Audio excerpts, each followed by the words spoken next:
Ladies and gentlemen, welcome to another episode of Bussin with the Boys. This is episode 327. Our guest today is none other than Josh Jacobs. Josh Jacobs played at Alabama, gets drafted by the Raiders. This guy ends up going from the Raiders to the Packers. He's done a lot of different media lately, but one thing he really dives into with Bussin with the Boys is his fallout that he had with the Raiders. Talks about his conversations with Max Crosby, the higher up guys, different kind of situations where he feels like he was put in situations, like some guy talking to him that's higher up at the Raiders on a phone call with somebody who is a reporter so they can hear the conversation.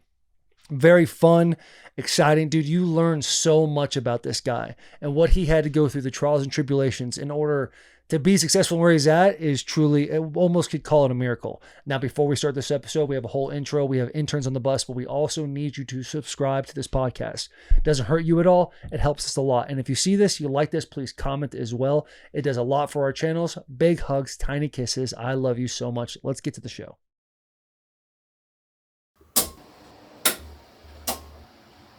All right, we're good. Be like, bussin' with the boys, hanging with the fellas, betting on a game.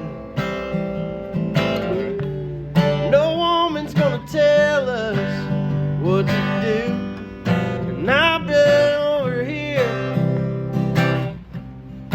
just drinking beer and making that noise. Baby, I'm hanging with the fellas, bussin' with the boys. Bro. Good afternoon, ladies and gentlemen. Welcome to another wonderful episode of Bussin' with the Boys. This is episode 327. We have some brand new faces in the back. We'll get into that in just a minute. But right now, Will Compton is going to talk to us about our presenting sponsor. I would read it myself. However, the font is way too small for my little eyes. Will Compton. Bussin' with the Boys is presented by the FanDuel Sportsbook. FanDuel is America's #1 sportsbook. We have teamed up with America's #1 sportsbook to give every customer a shot at boosted parlay winnings with a Bussin' with the Boys 30% parlay profit boost. That's right, the boys are at it again for round 3 UFC this weekend. Bussin' with the Boys parlay will be on the site. You will get a 30% profit boost, and you all should know by now how it works. You claim the token, you cook up a parlay of your own, or you can tail ours. However, I know, speaking personal experience, like I'm cold. Listen, we've been cold. If you want to follow, listen, I'm telling you right now, if you want to tail anybody on the bus, I would tail Taylor, especially in the hockey world. I feel like I don't know if you've lost in the hockey world to where you don't show your losses. King, thank you. But it does seem like you've been winning in the hockey world. There was the first 3 games of the Toronto Maple Leafs. I did hit on all 3 of those games. I thought they were going to sweep. They lost the second game. I lost that bet, but I'm still in the Leafs. Overall, I'm still in the Leafs. Overall, if the Leafs continue to do what the Leafs are doing, I'm going to have to get in contact with somebody out there in Toronto, get my passport ready and fly on up there and catch myself a game because it is going nice. When it comes to UFC, you're going to look back at what Will Compton and Taylor One has put out from a Bussin' with the Boys parlay. First parlay we put out there, 3 legs. Not one of them hit. Not one. Last time, I think one of them hit, right? Yep. So we can assume at this point, at least 2 are going to hit. At least 2. JP, Problem is, parlays only work if they all hit. JP, we need your best. Yeah. But go to FanDuel.com/Bussin to get your UFC 315 parlay profit boost, which goes live this Friday. That's FanDuel.com/Bussin for your chance at a bigger payout from the fight or the NBA playoffs, NHL playoffs. Everything's going on. Just go on FanDuel. That's how the boys rock, man. That's how the boys are rocking now. In the back of the bus, as always, Garrett Haggis is sitting in the back right now. We got JP sitting in the back. We got Mitch Carsley running the sticks over there. And Jag McPherson jumping back in to his old spot, running the computer a little bit. We miss you. Comfortable. We miss you, Looks Sherm. nice and comfortable. Hope you're having fun in Texas, Sherm. 2 young little birds came with us, dude. They flew down from Ann Arbor, Michigan. They are interning with us for the next 7 days. They've already jumped in a little bit. They've had their leader, their captain, Jarod Beeman, has been taking care of them since yesterday afternoon. He's our To Lewis my Lit. right is Are you going to introduce them or should they introduce themselves? Yeah, go. They can introduce themselves. Like name, position, age. Or like with the rookies, when you lost your virginity. The rookies have to do their signing bonus. Should we do their NIL? Oh yeah, absolutely. If they, if they felt comfortable, we'll start with Tom Hardy on the left, and we can go JJ McCarthy on the right. All right, Nico! Yeah! Give me that last name one more time. I'm Nico Andrighetto. I'm Andrighetto. a junior at Michigan. I'm a safety. I'm number 31 on the football team. 3-0 against Ohio State. 2-0 against Nebraska. Okay, Nico. All right, Nico. My NIL signing bonus is $0 because I'm a walk-on. Let's fucking Let's go. go, Nico. Hey, the grinder. Yeah, just excited to be here. Thank all you guys right, for all having right. us. Where we from? I'm from Bay Area, California. Bay Area, California. Okay. I'll All ask my right. question Go after. Warriors. Yeah, Go after. Warriors. All right. I'm Bryce Wilcox. I'm from Peachtree City, Georgia. I play football as well with Ghetto. I play receiver. I was a converted defensive back who now plays receiver, and my NIL is $0. Same as Nico because I'm a walk on. But it's good. It's good to be here. We're excited, and yeah. You can tell the boys have been through the media process in college. Yeah, couple Grady cats. They'll be with us for this entire week. The entire week. And so the boys at Bay Area, what made you go to Michigan? What was that That thought was process? going to be my question. Yeah. Both you guys, Georgia and Yeah. West Coast, and walking on at the University of Michigan. Well, I was actually planning on going to Columbia University in New York to play Ivy League football. That didn't really work out. And then Boys got a brain. no, that's why I didn't. That's why I didn't. That's what it But my older brother Lucas Andrighetto played running back at Michigan, and when the whole Columbia thing fizzled out, I ended up asking him to send Coach Harbaugh my film, and then he was like, "Yeah, you can be a walk on here." So I ended up going to Michigan and as a DB, and then within the first week was switched to running back because we had no walk on or no scout running backs. So I'd never played offense before, so did that for a year.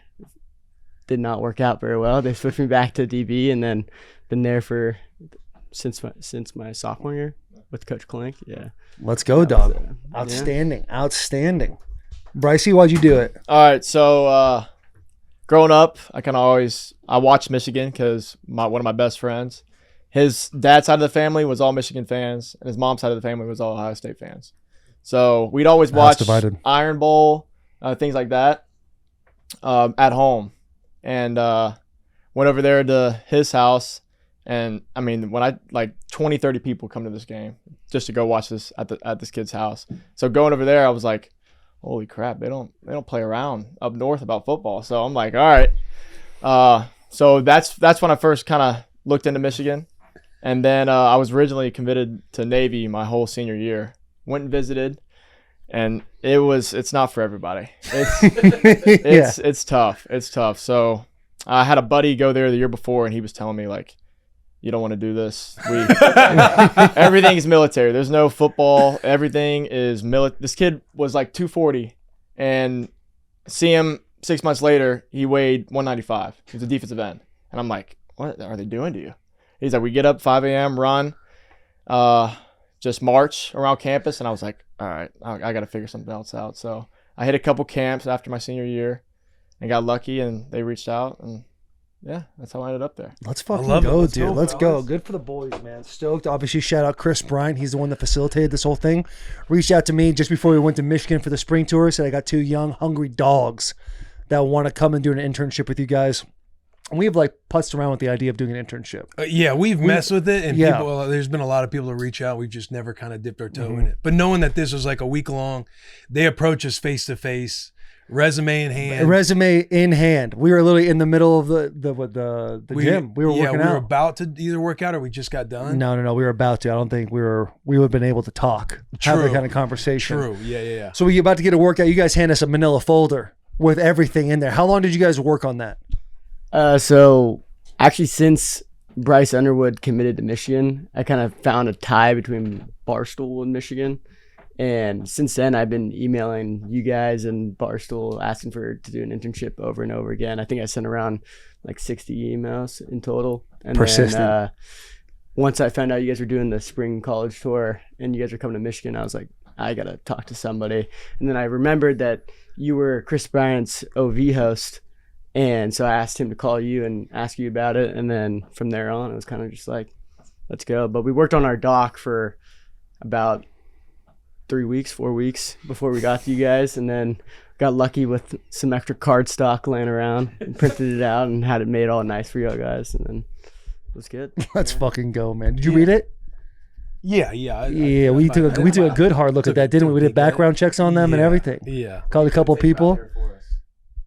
Yeah. He did. Picked off young Underwood. Had to feel good, right? Knowing your future bosses were sitting there and watching you.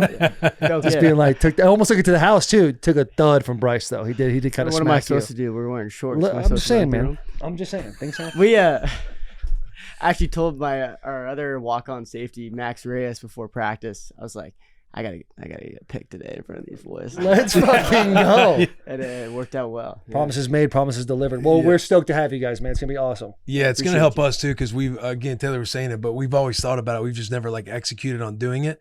So you guys are a good trial run throughout this week, because we are looking at doing summer internships. I think we locally, are. Yeah. We're gonna do it. We're gonna do it. Yeah. We're gonna. Yeah. I'm always cautious about. I know. Yeah. Staying on, because then you gotta. I'm a dive in guy. I'm a dive in guy. We will be doing a summer internship. Yes, we will be doing summer Jarod Beeman will be running the interns. Yeah. The entire time.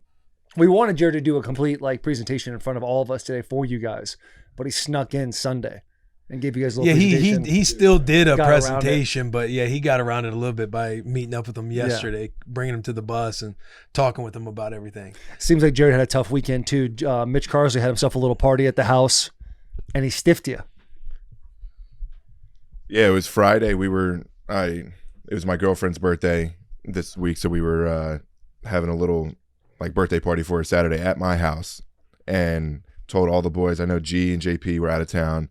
Jack was possibly going camping, and Sherm obviously wasn't here. So I told Jarod, Coop, and Jack and Clump. Those are the boys who were in the shop. Hey, we're having a little party at my place. Probably gonna head downtown.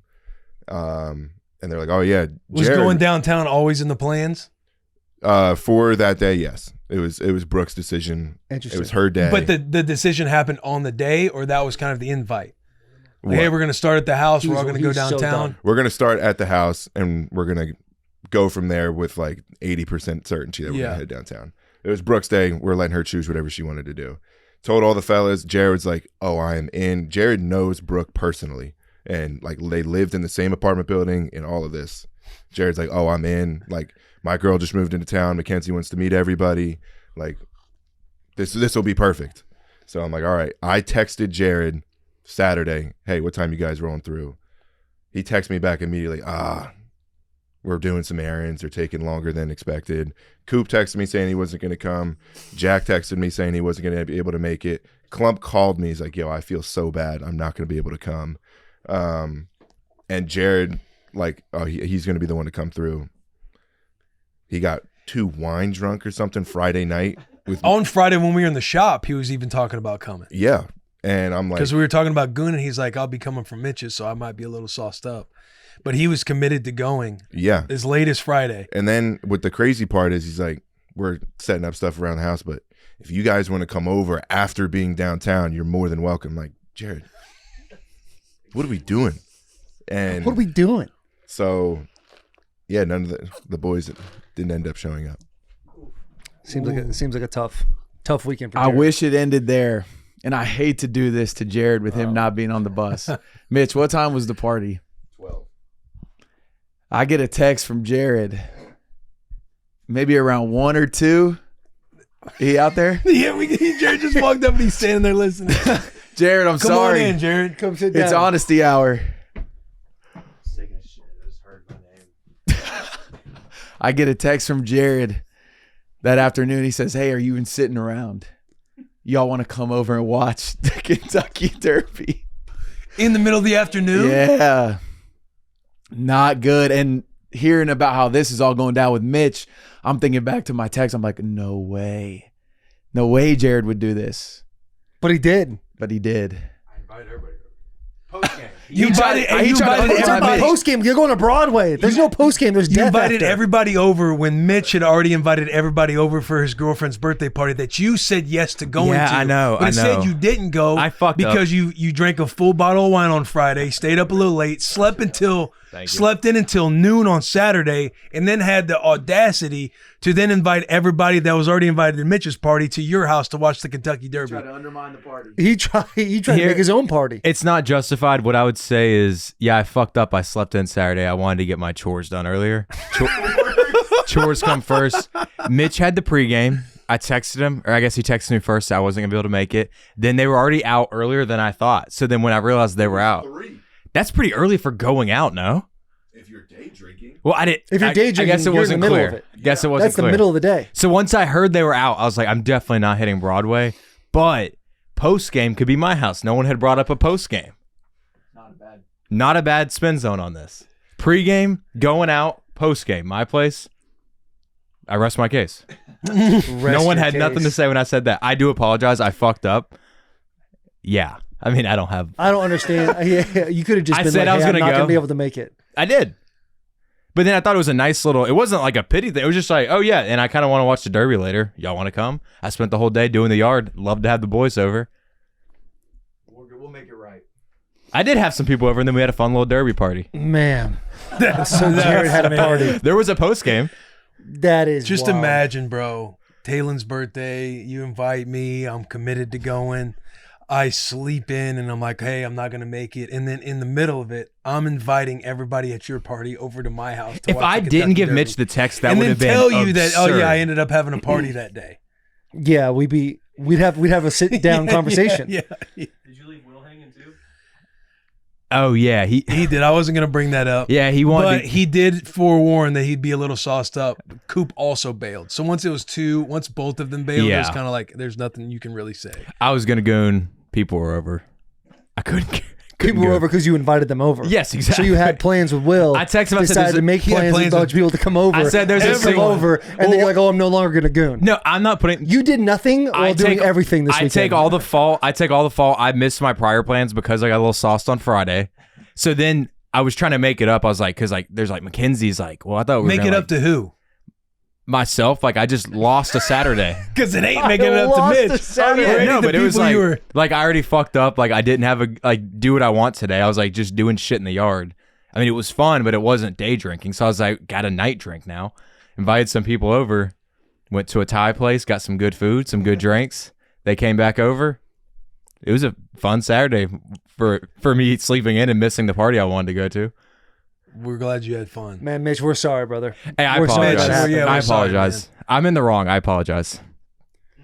Let's keep the bad news going. All right, I'm out. Good job, Jeremy. Let's Way to keep go. the Defend your honor. Let's keep the bad news going. Will Compton doesn't watch hockey at all.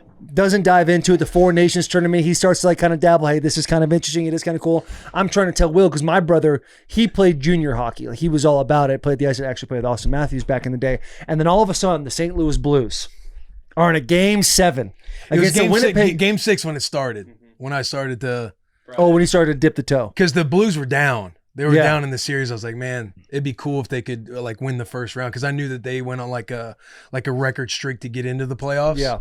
But yeah, it started Similar game to the 6. Predators last Yeah. year. Similar to the Predators.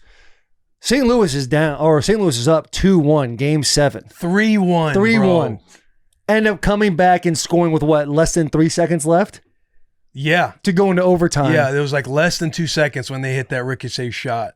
What do they call it? Top shelf. What do they call that? Top shelf? Top shelf. Little ricochet shot in the And, top shelf. End up going to 2 overtimes. While Will is watching this, he's tweeting out, if they make it to the second round, I got to go back to Bon Terre. We'll get some whatever pizza place he's always talking about. Emos. Go catch a couple of things. And what do? They shit the bed. Will Compton decides to put his name behind a team, and they shit the bed. The reason I was doing that too, like I was trying to build it up because somebody from the Blues hit me up. Gruden had went over the weekend to the Blues and Cardinals, and I was tweeting about like, sharing his stuff because he's going to the St. Louis spots. He's going to the St. Louis teams. I'm like, oh, I didn't know he loved the Blues like that. So I'm like giving that love, and somebody from the Blues hit me up. They're like, hey, if we win game 7, we would love to have you out in round 2 next weekend when it's in St. Louis. Damn. And I'm like, he's like, I know you're a Bon Terre guy. I used to have a place on Terre de Lac Lake, TDL. Shout out the boys in Terre de Lac. And so we were connecting over that, but he's like, we'd love to have you out for a game in St. Louis in round 2. And so I'm fired up because it's like, oh, that'd be an easy flight, easy thing to go to. Yeah, and a fun time too. Fun time, Playoff bro. hockey is so hard to beat, dude. The atmosphere is unreal. And the boys just go fucking hard the entire time. Yeah, and so I placed a bet on FanDuel with Game 6. We won that money line, and it's like, man, they whooped their ass too in Game 6. It's like, man, if they pull this off, they're up 3-1. I had bet on them right before the game, and so I started to put the, if they win, start to build it a Put little the cart bit. before the horse. Damn. And bro, I'm watching that live, and when they made that shot, I just said, holy fucking shit.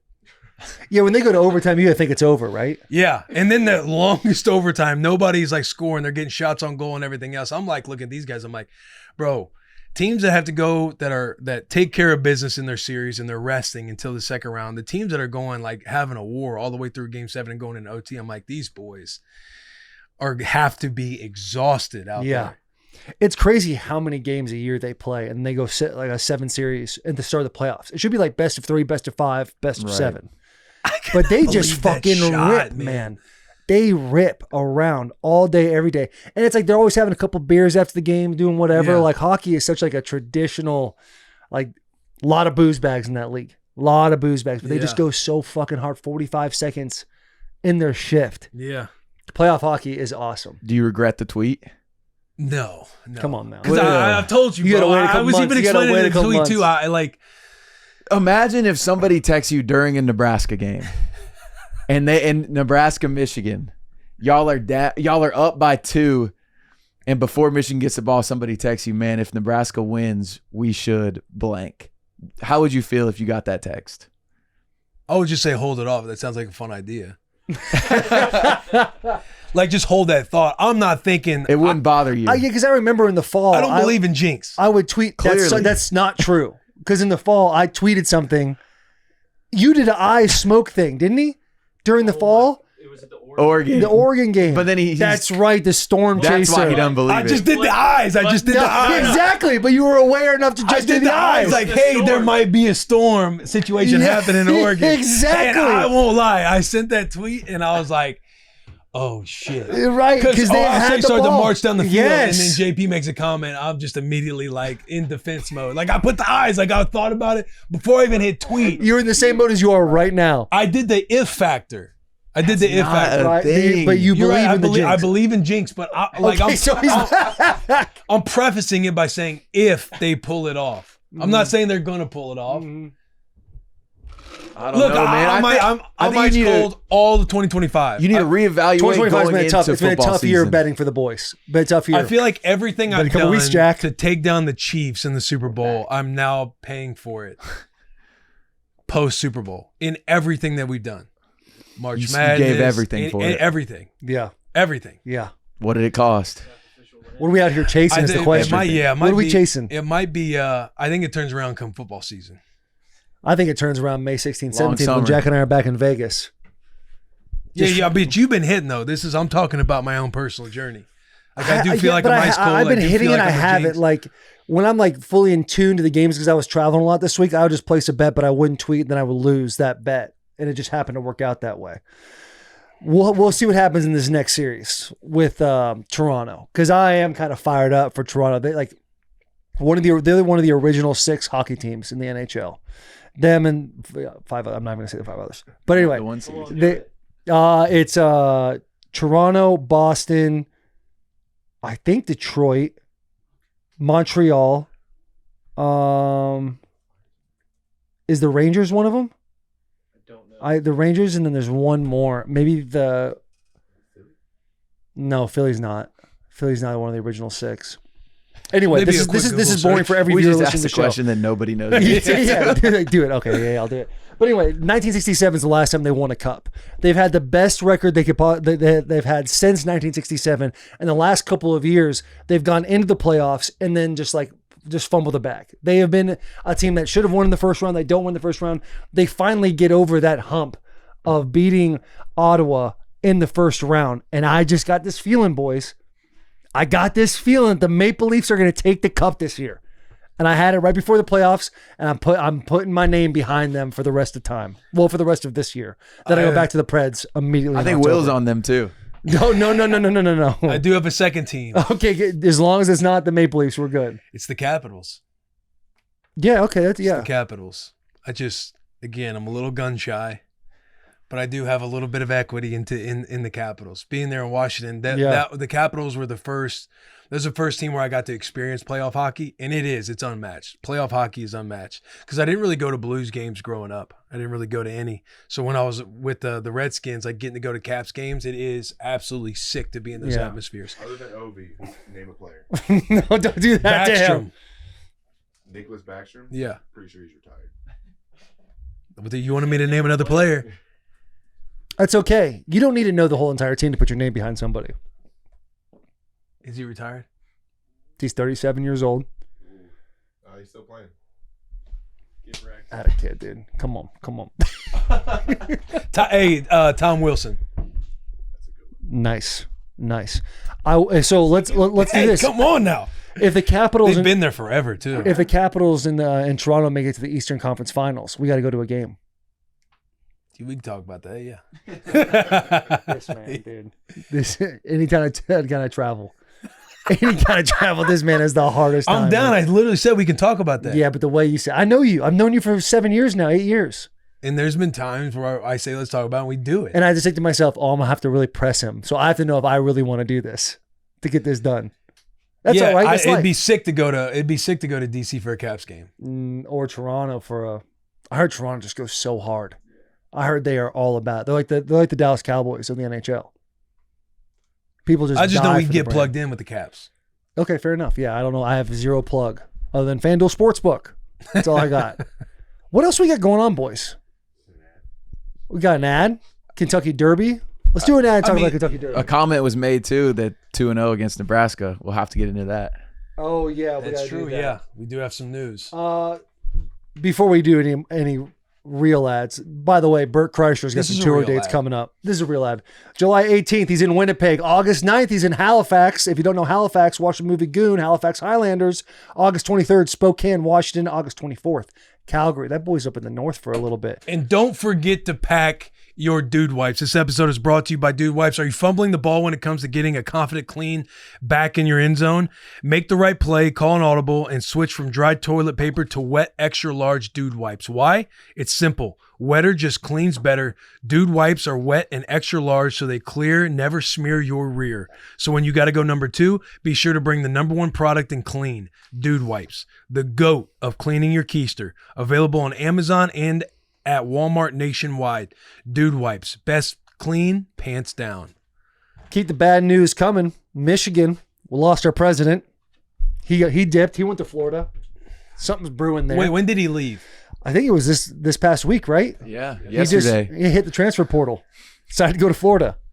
And this guy, he came in, made a massive splash. Like everyone's like, dude, this guy is the man, the president. This dude is like, he's going to be here forever. Everybody loves him. And then Kevin Bacon, he'd had a nice couple of comments. He's a professor at Michigan, has wrote a bunch of books. He's like, the biggest splash you've ever seen as a president with the most underwhelming departure of all time. Even his statement was like, Kevin Bacon's words, not mine, insincere.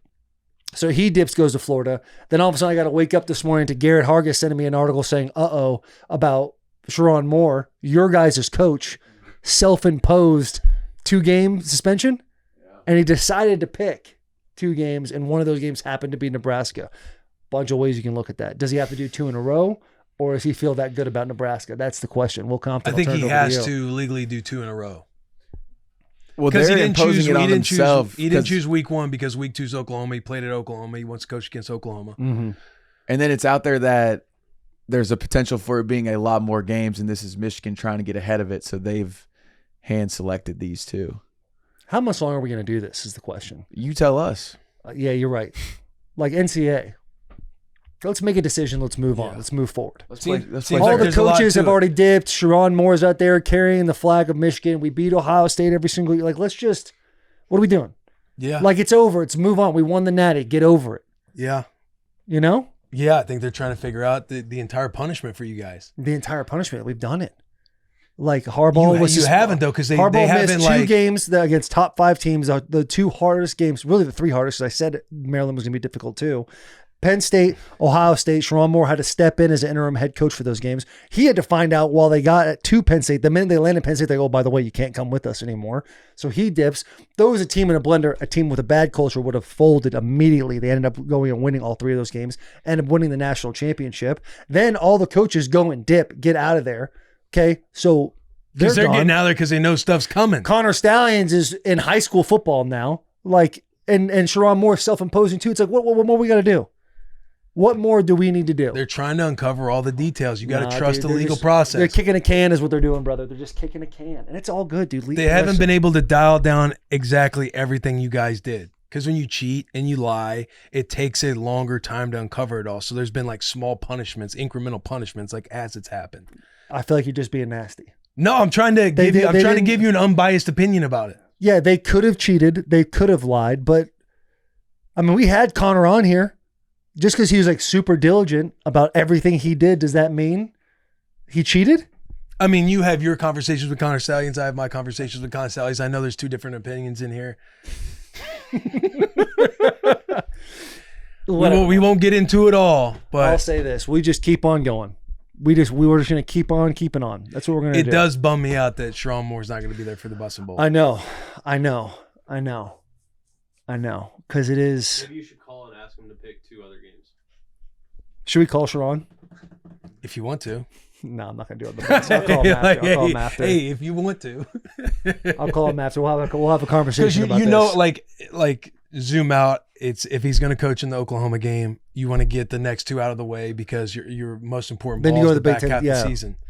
Yeah, back half the season, and he went to Oklahoma. That's going to be a very personal game for him. He's going to want that one, and it's in Oklahoma. But Oklahoma's not going to be game for you great this guys. year, huh? I have no clue. They're stoked on their quarterback, but they've just been getting worse and worse over the last 3 years. Mm-hmm. Venables hot Hot seat. seat. Hot seat. Hot seat, Mid-season dude. hot Yeah. seat level. That's tough. That is Tell tough. you who you need to look at for some future stuff, and that might be Florida. Seriously. They're going to be good. Yeah, our Florida's going to be nasty. That quarterback, what's his name? DJ Lagway. Lagway. He's a stud. Your guys' president going over there. It's kind of like He's a stud. They're building. They're pouring into what could be happening over these next couple of years. God damn. You guys, they had the hardest schedule in all of college football last year, right? Yeah. And Nice. Lagway didn't even play most of the year. Really? And when he started playing, they were Good. They were nice, bro. Yeah. It'll be fun too to have Florida like good in college football because I just the Tim Tebow days. Yeah, all that's all when we the were in early high days school. of Florida, That's when we yeah. were in high school. The Tim Tebow. Every kid wanted to be Tim Tebow. Yeah, they'd have Nike would work with them on the sleeves where they have the different color sleeve under their uniform. Yeah, they were fire, dude. Yeah, that blue and orange kind of goes hard too. Kentucky Derby. Did you watch it? I watched it a little bit, but I mean, we couldn't put anything on. in Yeah, our stadium. when you can't put money on something like that, it's tough to just go and Yeah, I was watching the horses run a little bit. yeah, I was watching them get- gals gallop. Yeah, they're talking about they good the weather where it rains a little bit. Yeah. I saw because we drew out the hat Final Gambit. I saw that he was kind of like one of the favorites. So I was like, we might have a horse there. But I'll be honest with you, I didn't watch it a whole lot. I had it on as background noise, but I wasn't like tuned in and locked into it all. Yeah, I'll be honest. I didn't see any of it. I was in Canada. I don't think they even know what horses are up there. It just didn't work out for me up there. Yeah. It didn't. What I work think out. they should do is if it's bad weather like that, they should postpone. Because I want to see the horses at their best. And trudging I would around agree, in the but how in mud. the hell do you just postpone? right. All the people Kentucky show Derby? up.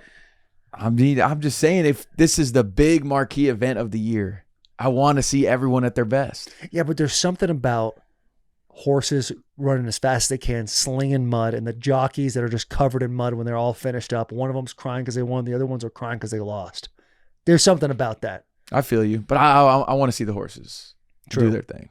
Yeah, but you just postpone every football game when it's raining? It's different. Stadiums, indoor, Everyone just does indoor? moving that way. And it's like the training that these horses do, like they get taken care of, like they're just supreme athletes. Like Yeah. there's going to be some adversity. It's not going to be a beautiful day every time you step on the course. What is wild is Yeah, every horse in the Kentucky Derby was a descendant of Secretariat, Yeah. which is dope. Yeah, if I knew a lot more Secretariat about with horses, that I'd be a lot more fired heavy up nut. about that situation. A lot more fired up. But that's the Kentucky Derby. It was hard for me to watch too because Rue went to a birthday party over the weekend, and so we got home after that birthday party, and she wanted to essentially like fostered this balloon. She named it Baba. And so we had to play with this balloon like all afternoon. Like when we putting her down for kids bed. and balloons, man. I just don't understand what the fuss is about. She would have to put the balloon down for bed. It was an entire thing. Did you pop it? No. I was terrified. I'm like, hey, sweetheart, we can't let this balloon pop. Like it will just. You're like, sometimes things die, Rue. Yeah. Let them know. Charles trying to tell her like, hey, sweetheart, like it's not a human. It doesn't have a heartbeat because she's just like, if she can't put Baba down for bedtime and like give it a hug, she's like, I love Baba, and she was like hugging it, trying to give it kisses and 3 squeezes. What about this balloon? There had to be a lot of balloons at this party. Just this one. There was a lot of balloons, but she was playing with one. She wanted to take one home, and when she took it home, she wanted it to do everything that she was doing. She wanted that, like, you know what I mean? Yeah, kids always have a habit of picking like the most fragile thing. Yeah, that is. Yeah, they just. The balloon situation's so wild because when Wyndham would have Win or Willow, whenever their birthday is, we obviously put a lot of balloons down. We just like, blow them up. They're laying on the ground. They all get so fired up. And then slowly got to distract them while you just assassinate, 60%. And then they go to bed, you take out like 10 more. Yeah. And then the next day you take out a couple more. They just get fascinated with the most random things. Like we'll be at the park and she wants to take this leaf home. And she wants the leaf to sit with her in the car seat. What's going through that brain for that to happen? Yeah. It's crazy. Leaf, do you want to eat some food? And she'd be like, shout out kids, man. Yeah. Shout out kids. All right. What we got? We feel good? Oh, hey, did you see Dave Portnoy's video about the Jews? Yeah, bro. That shit is nuts. Like, who the fuck would do that? Like, I mean, we got some fucked up people. Like, people are gonna do that, especially kids, like 20-something-year-olds that are drunk in a bar and they think it's funny. What's funny about saying fuck a race? That, like, in their world, they might have like an ideology that is like fuck the Jews, so they think it's funny to do something like that. We see a lot of fucked up stuff. Dude. It's like, is it surprising? No, but I do think it is. They mess with the wrong one.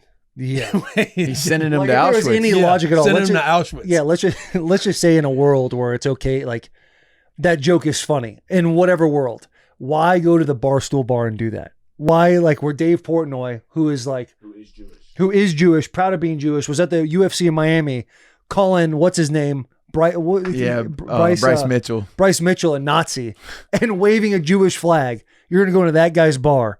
And you're going to put fuck the Jews on a time. They were 100% aware of what they were doing.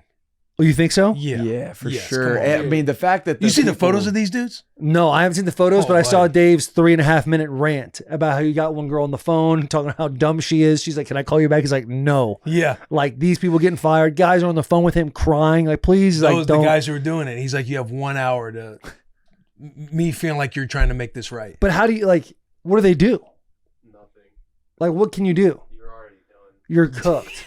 Bro, imagine being on Dave Portnoy's bad side is one thing. Like, being on Dave's bad side is not a bad thing. It's when Dave hates you. And he hates these kids. Yeah. He's a ruiner of lives. He can do it.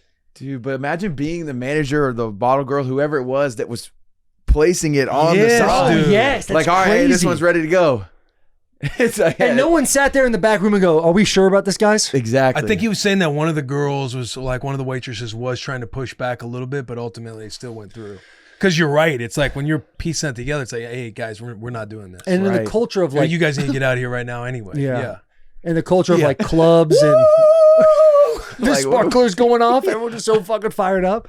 Yeah. Fuck the Jews. The video. Clip that. The video of it, no one in the booth actually like looks stoked. Right. They're all kind of like, "Oh fuck." You can tell like thinking? Some of the other people are like, "This is not right." And could you imagine being the one? That's as dumb as a decision as you can make. By being the one girl in there that's pushing back a little bit. Like in that culture of like clubs and bars and bottle service and all that, like everyone's kind of like trying to be Mr. Cool Guy. She's like, "Hey, maybe we shouldn't do this," and she probably got made fun of for it. You got to be the one that's like, you got to be the one to be on the right side of history. If we let this, yes. happen. And the fact that they thought it was cool, like, what losers? Yeah. Imagine like 20 years from now, they're like sitting, at a fire pit, or they're sitting with some friends, and somebody asks a question like, "What's the?" They ask like some deep question like, "What's the biggest lesson you've learned in life?" And they're like, "I got to sit down." They're like, "Hey, I got a story for you." And then imagine when I telling was that story. 20-something years old, I did this "fuck the Jews" sign, and the owner of the bar was Dave Portnoy. And everybody's like, what? And then you're like, he sent me to Auschwitz for however long they're going to get educated, to learn about whatever it is. And it's like, that's their learning moment. They're like, I've been sober ever since. Like, I haven't drank since. I was just sitting there, be like, hey, is there anybody Jewish here? No? All right, I'll tell this story. Like, it's just, that shit is crazy, man. Yeah. Yeah, they fucked up. Of all the people, too. Did you see, did you guys notice Bilzerian getting in his comments? No. Hey, wait, and bro. Dave's? Oh, Yeah. What's he up to? You know, Dan Bilzerian's on the complete other side. Yeah, he's about that sign. Yeah, he's about that sign. Yeah. And in one of them, I think he said, like, you look, or you sound like a bitch, or he said something to him. And then he wrote up another thing. How about sending them here to learn about X, Y, and Z? But Bilzerian was like in a couple of them. Dan's in the camp of like, maybe the Holocaust didn't happen. Yeah. It's either that or he's like, this other thing happened before that that's way worse and way bigger, but nobody talks about it because all this deep historical conspiracy, I have no clue. I truly have zero clue. Yeah, but he fights the war on the other side. I know. I wonder what pieces of information he saw to where he is like, I truly believe this now. You Because want to Dan Bilzerian, he's not the guy I'm going to ask for advice on things. You want to have like a good, oh shit, scroll. Just go to Dan Bilzerian's profile and like scroll through his replies. Him replying to certain things. He's just gone crazy. And he'll just be like, Jesus Christ. You remember seeing him at UFC? He just looked like an action figure. He did. He looked like a small soldier. He looked like that dude. Yeah. Chip. Hey, Chip Hazard from Small Soldier. What just a great pull. Yeah. Yes. Chip Hazard. Wearing He's the a small, legend, like 2.5 inseam shorts. Like just, yeah, he was just a ball of muscle, a ball of Jewish hating muscle. Yeah. You sound like a bitch. That is crazy. Yeah, dude. Yeah. So what ended up happening? So these kids are actually going to Auschwitz? I think so. They're actually traveling to Germany, going to Auschwitz and figuring out, I mean, that's kind of, who's paying for it? I think Dave, and I think that what they're trying to do is make it as like red eye as possible, to where it's like they fly there, they go there, do the tour, and then fly back like right after. Don was like, you want to supervise? Yeah. Because Wonton Don's always I think looking to Dave's travel. working with Robert Kraft from New England. They have the program or something to where they're tapping into that to do it. You got to put them on Spirit over there. Yeah. Spirit Airlines, yeah. Put them on the boat. Yeah, Man. but you, after we get off this busted, you got to go see photos of these dudes. Yeah, I think for the next half an hour after we get off this bus, I'll be looking at Dan Bilzerian reply comments and what these kids are up to. Bro. What do these kids look like? Are they They I don't look even know how to like explain exactly how you'd think they'd look, I think. shaved heads? No, not Okay. not like that. Okay, I don't know what kind of cats It's like we're talking about here. It seems like they've had like work done. Yeah, You're thinking just mega Jersey douches. Shore. Oh, Yeah, Tony just from Battle mega Camp. douches. Whoa, bro. Tony's our Whoa. king from Battle Camp. Well, you got to take a shot at Tony. Tony's the man. Stop. You guys keep doing this. He's going to want to actually do something. When on that note though, with Battle Camp, still top 10 on Netflix. When do we know if you If it's guys get season 2? greenlit for a second season? So usually they do numbers on 7 days, which we were told it's doing great. But 28 days is when we'll know if they're like, okay, we're going to do a season 2 or not. Okay. So I'm kind of just sit in limbo and just wait. But then I think to myself, like, when would we ever do this? Like with our schedule, am I going to be able to go and host something for a month? It's been a sick concept. The finale Yeah. is awesome. I'm not going to spoil it for anybody, but y'all need to watch the finale. Is it good? Oh, yeah. That fires me up. Oh, yeah. I love the challenges, man. The challenges are so creative. How about the spelling bee? They had Taylor running the spelling bee. No, when they said we're going to do a spelling bee, I thought, I literally think I thought about you guys. And it was like, when they see this, they're going to be like, the last person that should be running a spelling bee. But those words were crazy. Crazy easy. He misspelled quail. Yeah. He was like, they were like quail. He was like, damn. Yes, no spoilers. And Shubham like heard it. He spelled a completely different word than what he heard. They asked him to spell ecosystem. He thought they said ecosystem. And then my brain's QT like, what's the difference? maybe through the match, but maybe not. Misspelled advantage? Yeah. Taylor, spell advantage. A-D Van. V-A-N-T-A-G-E. He getting better. Come on. Because all those words you're saying, I was basically waiting for that question. I was like, quail. Q-U-A-I-L. Not that hard. Ecosystem. You guys don't want to worry about ecosystem. We're solid on that one. ECOSYSTEM. Oh, Come on yeah, now. You're cooking. It's just what it is, man. Like, we got to know these words, guys. But it was a lot of fun. If you do another season, they should let us come up with. They should let Bussin come up with a challenge. If we do another season, I want someone from the bus in the show. If they don't allow it, they should let Bro, us you create would, one. if somebody on the bus got to be on the show, Jarod Beeman. He wouldn't be able to handle it, bro. No, That's I think what would be so my funny top two about votes would be JP or Jack. I think they would. Yeah, they'd be fun because too. Jarod could easily get voted out immediately, and I feel like know, JP man, and but Jack just- would do a good job athletically enough. They're good team players. I think they would be solid. I think Jarod might be. Jared's like Shuby. That's what I'm saying. The characters but less likable. The characters on the show. It's like you being the host. The concept is awesome. You have all these things, and you just have cameras on these just different types of people. Outside of Tony, it's not like you're showing up to watch these people do a show, but you end up kind of like loving it because they all have these quirks. And I just think Jarod would be so funny, bro. He would be. Whether he's overthinking it, it doesn't matter. You just let Jarod eat. Just let Jarod. But would Jarod show himself? Because he doesn't even want to be on the Back of the Bus podcast. He doesn't want to be on camera. That's the best part. Jarod would crush. We would just have to be there for him when he returns in the months leading up to the show coming out because you know he would be mental warfare. He might start unraveling a little bit. Yeah. You're like, no, Jarod, trust me, everyone is going to like you. Everyone's gonna like you. Comes out, you're like, oh, that edit was tough, huh? Oh, why were you Demon? You should have been Jarod. Yeah. No, but it was well thought of. I love the like with the wheel, like you'll kind of run it like it's a vote. Like it's got all these different nuances to like kind of the gaming aspect of it to where some chance, some it's like, you know, people know who's voting for who. Maybe they don't know who's voting for who. Yeah. And then ultimately it doesn't matter because then it's like up to the fate of the wheel. Right. You know so what I even mean? if your name's in there one time that we saw a couple times in the game. Right, like those couple you could go episodes to home. where somebody voted on one person, it just fills up, and then somebody who's just on there once goes home and it just shocks everything. And then leaking into that afterwards, everybody knows like, damn, they were going for me the whole time. Right. And it starts building up all these storylines with trying to go after each other. That's why I was impressed by Avery. Because Avery in the beginning of the show was the one that it was her and Irina or her and Lexi in the first wheel ceremony. Oh, I forgot about Irina. Yeah. Oh, yeah. Irina had a tough showing.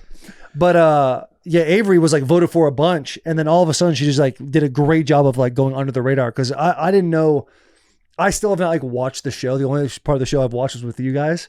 But like I would just show up and they'd be like, hey, we think they're going for this person. And then I would kind of just notice how Avery was like public enemy number 1 or 2. And then all of a sudden she's like halfway through the thing. I'm like, man, she must be just handling herself right in camp. Because it is fun the way like challenges athletically, then you add the punishment so the people who win have a little bit of power over to see if they want to get people on the wheel to kind of add a couple extra names.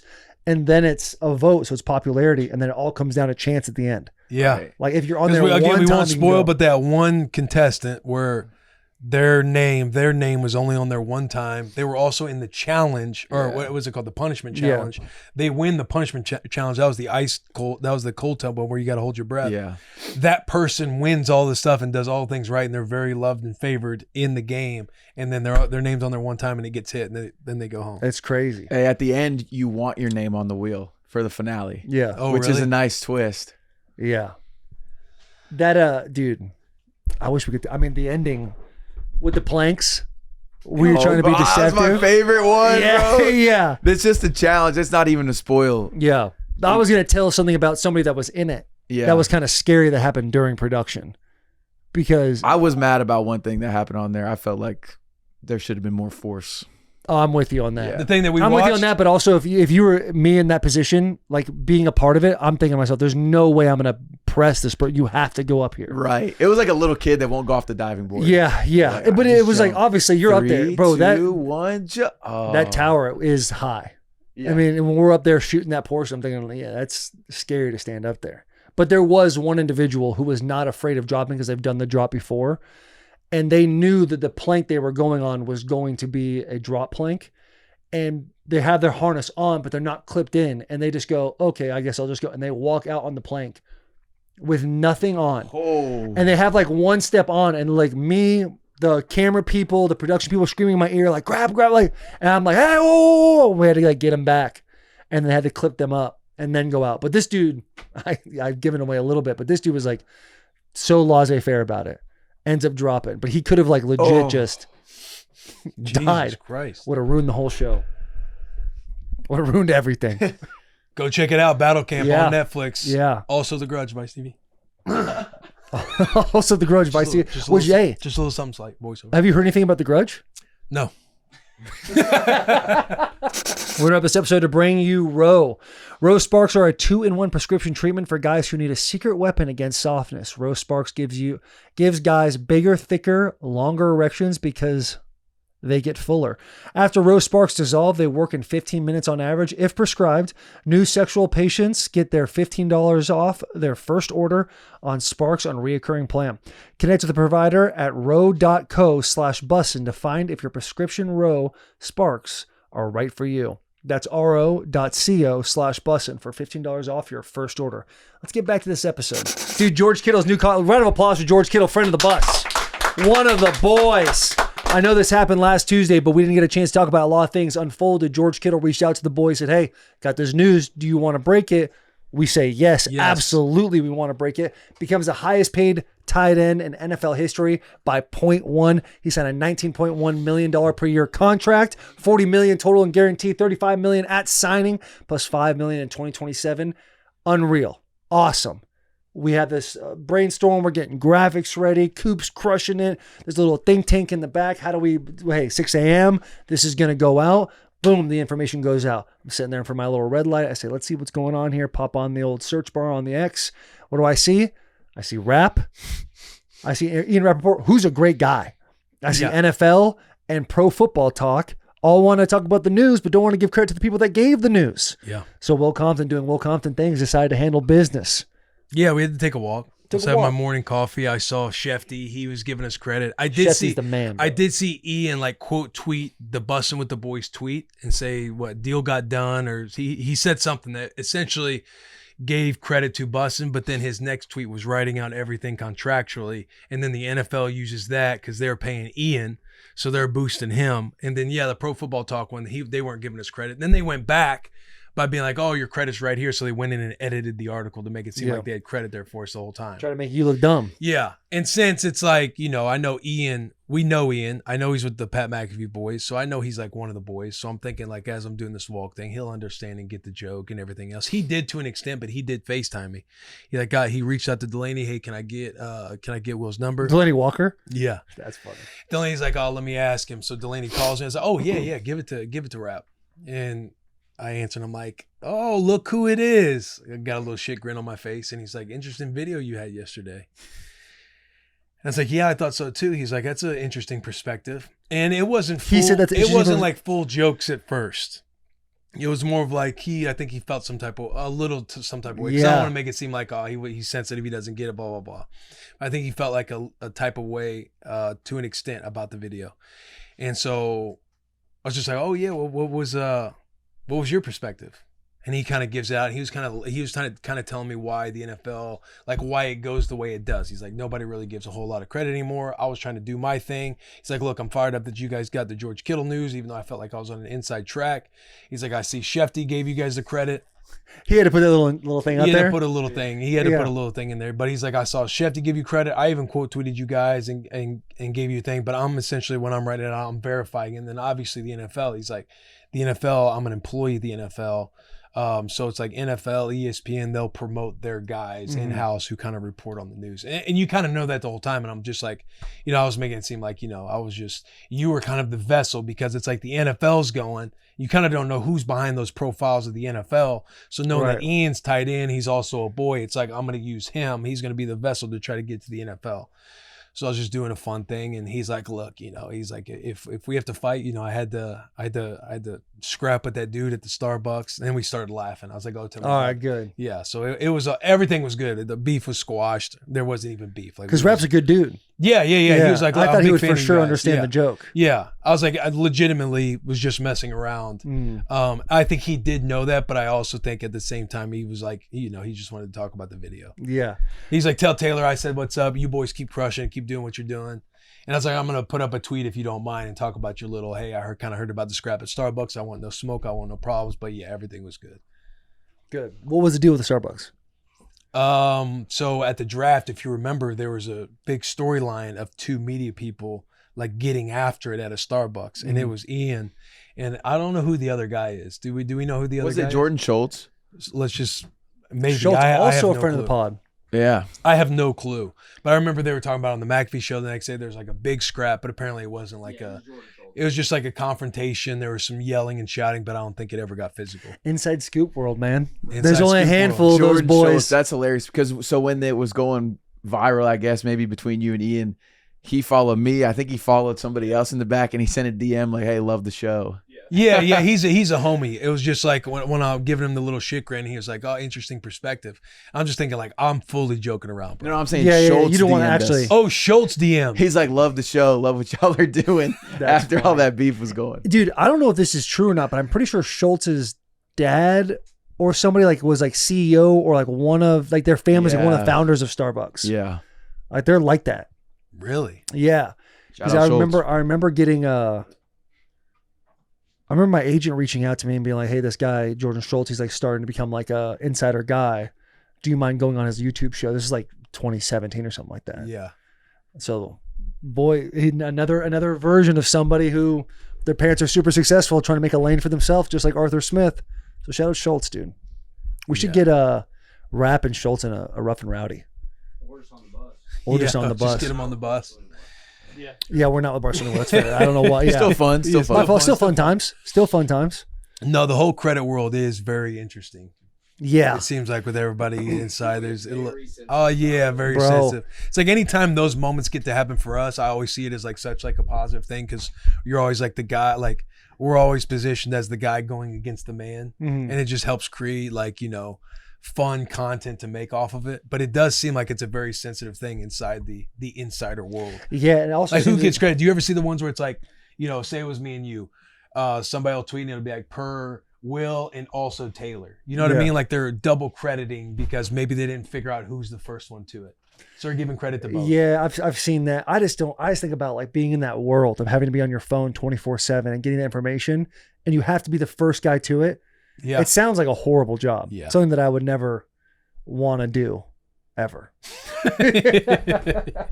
But hey, if players call us up, they're like, "Hey, do you want to break the news?" We'll break We'll break the fucking news. hell Yeah. As long as it just falls right in our lap. Yeah, we will absolutely do that. Yeah, we'll create some chaos. We're going to get you guys to the episode, but before we do, let's talk about this merch we got going on. BWTB.com. We got hats. We got hoodies.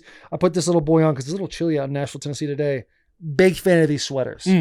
Big fan of these sweaters. Comfy on the inside. G, you did a phenomenal job. These hats right here. You can tell I've been wearing this one quite a bit, dude. I love this hat. This dad hat. The new Bussin trucker hats. We figured out the depth and all those things, the quality. You look on the inside, it says Bussin' with the boys on it. Very nice. There's a nice classy tag. This one doesn't have it. A nice classy tag on the back where you kind of just pin it all in. Very nice hats, very good quality. BWTB.com. Go and check that stuff out. It's phenomenal. Well, you got anything before we take them to? I did have a gas shout out, no free shout out. Go ahead. Oh, and we got Gooner-X. Oh, shit. Yeah, we do. Do you want to do shout out, no free shout out? Gooner-X? Shout out, no free shout out. Number one, it's Mother's Day weekend, so shout out the moms. All the moms get all the free shout outs. Here's my fire shout out, bro. Okay. Licking the cookie dough off the little mixer tool. The whiskey? The whisker? Yeah, a little egg beater. Licking the cookie dough off of the egg beater. Phenomenal. Is that one not gas, boys? Yeah. It's solid. It's solid. Yeah. I thought that That's was a good going to one. get an oh shit. Charles made cookies last night. I'm sitting there. Ruru comes out. Dad, here's yours. I'm just fucking. That tongue is crazy. We got any shout outs in the back, boys? Shout out people going to Mitch's party that actually went. Yeah, shout out people that say they're coming to your party but don't end up showing up. Damn.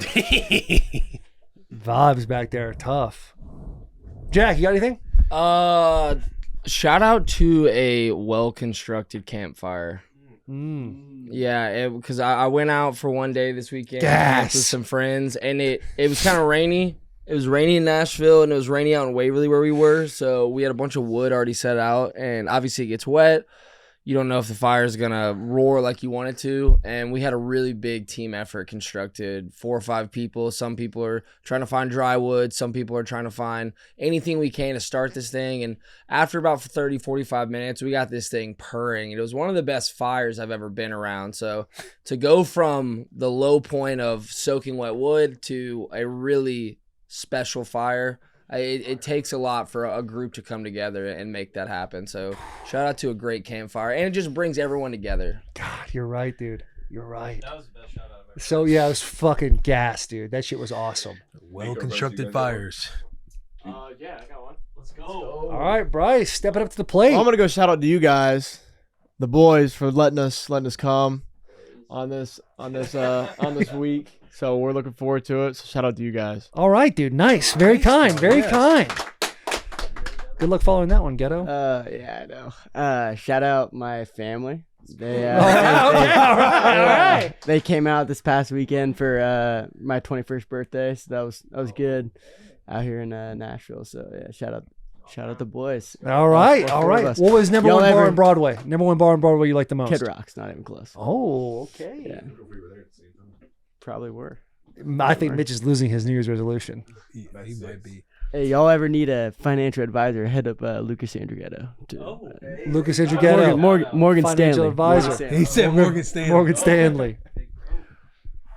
Shout out, no free shout outs. We were with Sitton's family this past weekend, and she has a bunch of nieces and nephews. And one of them, Neely, she is 6 years old, and she stayed the night at the same house Sitton and I were staying at.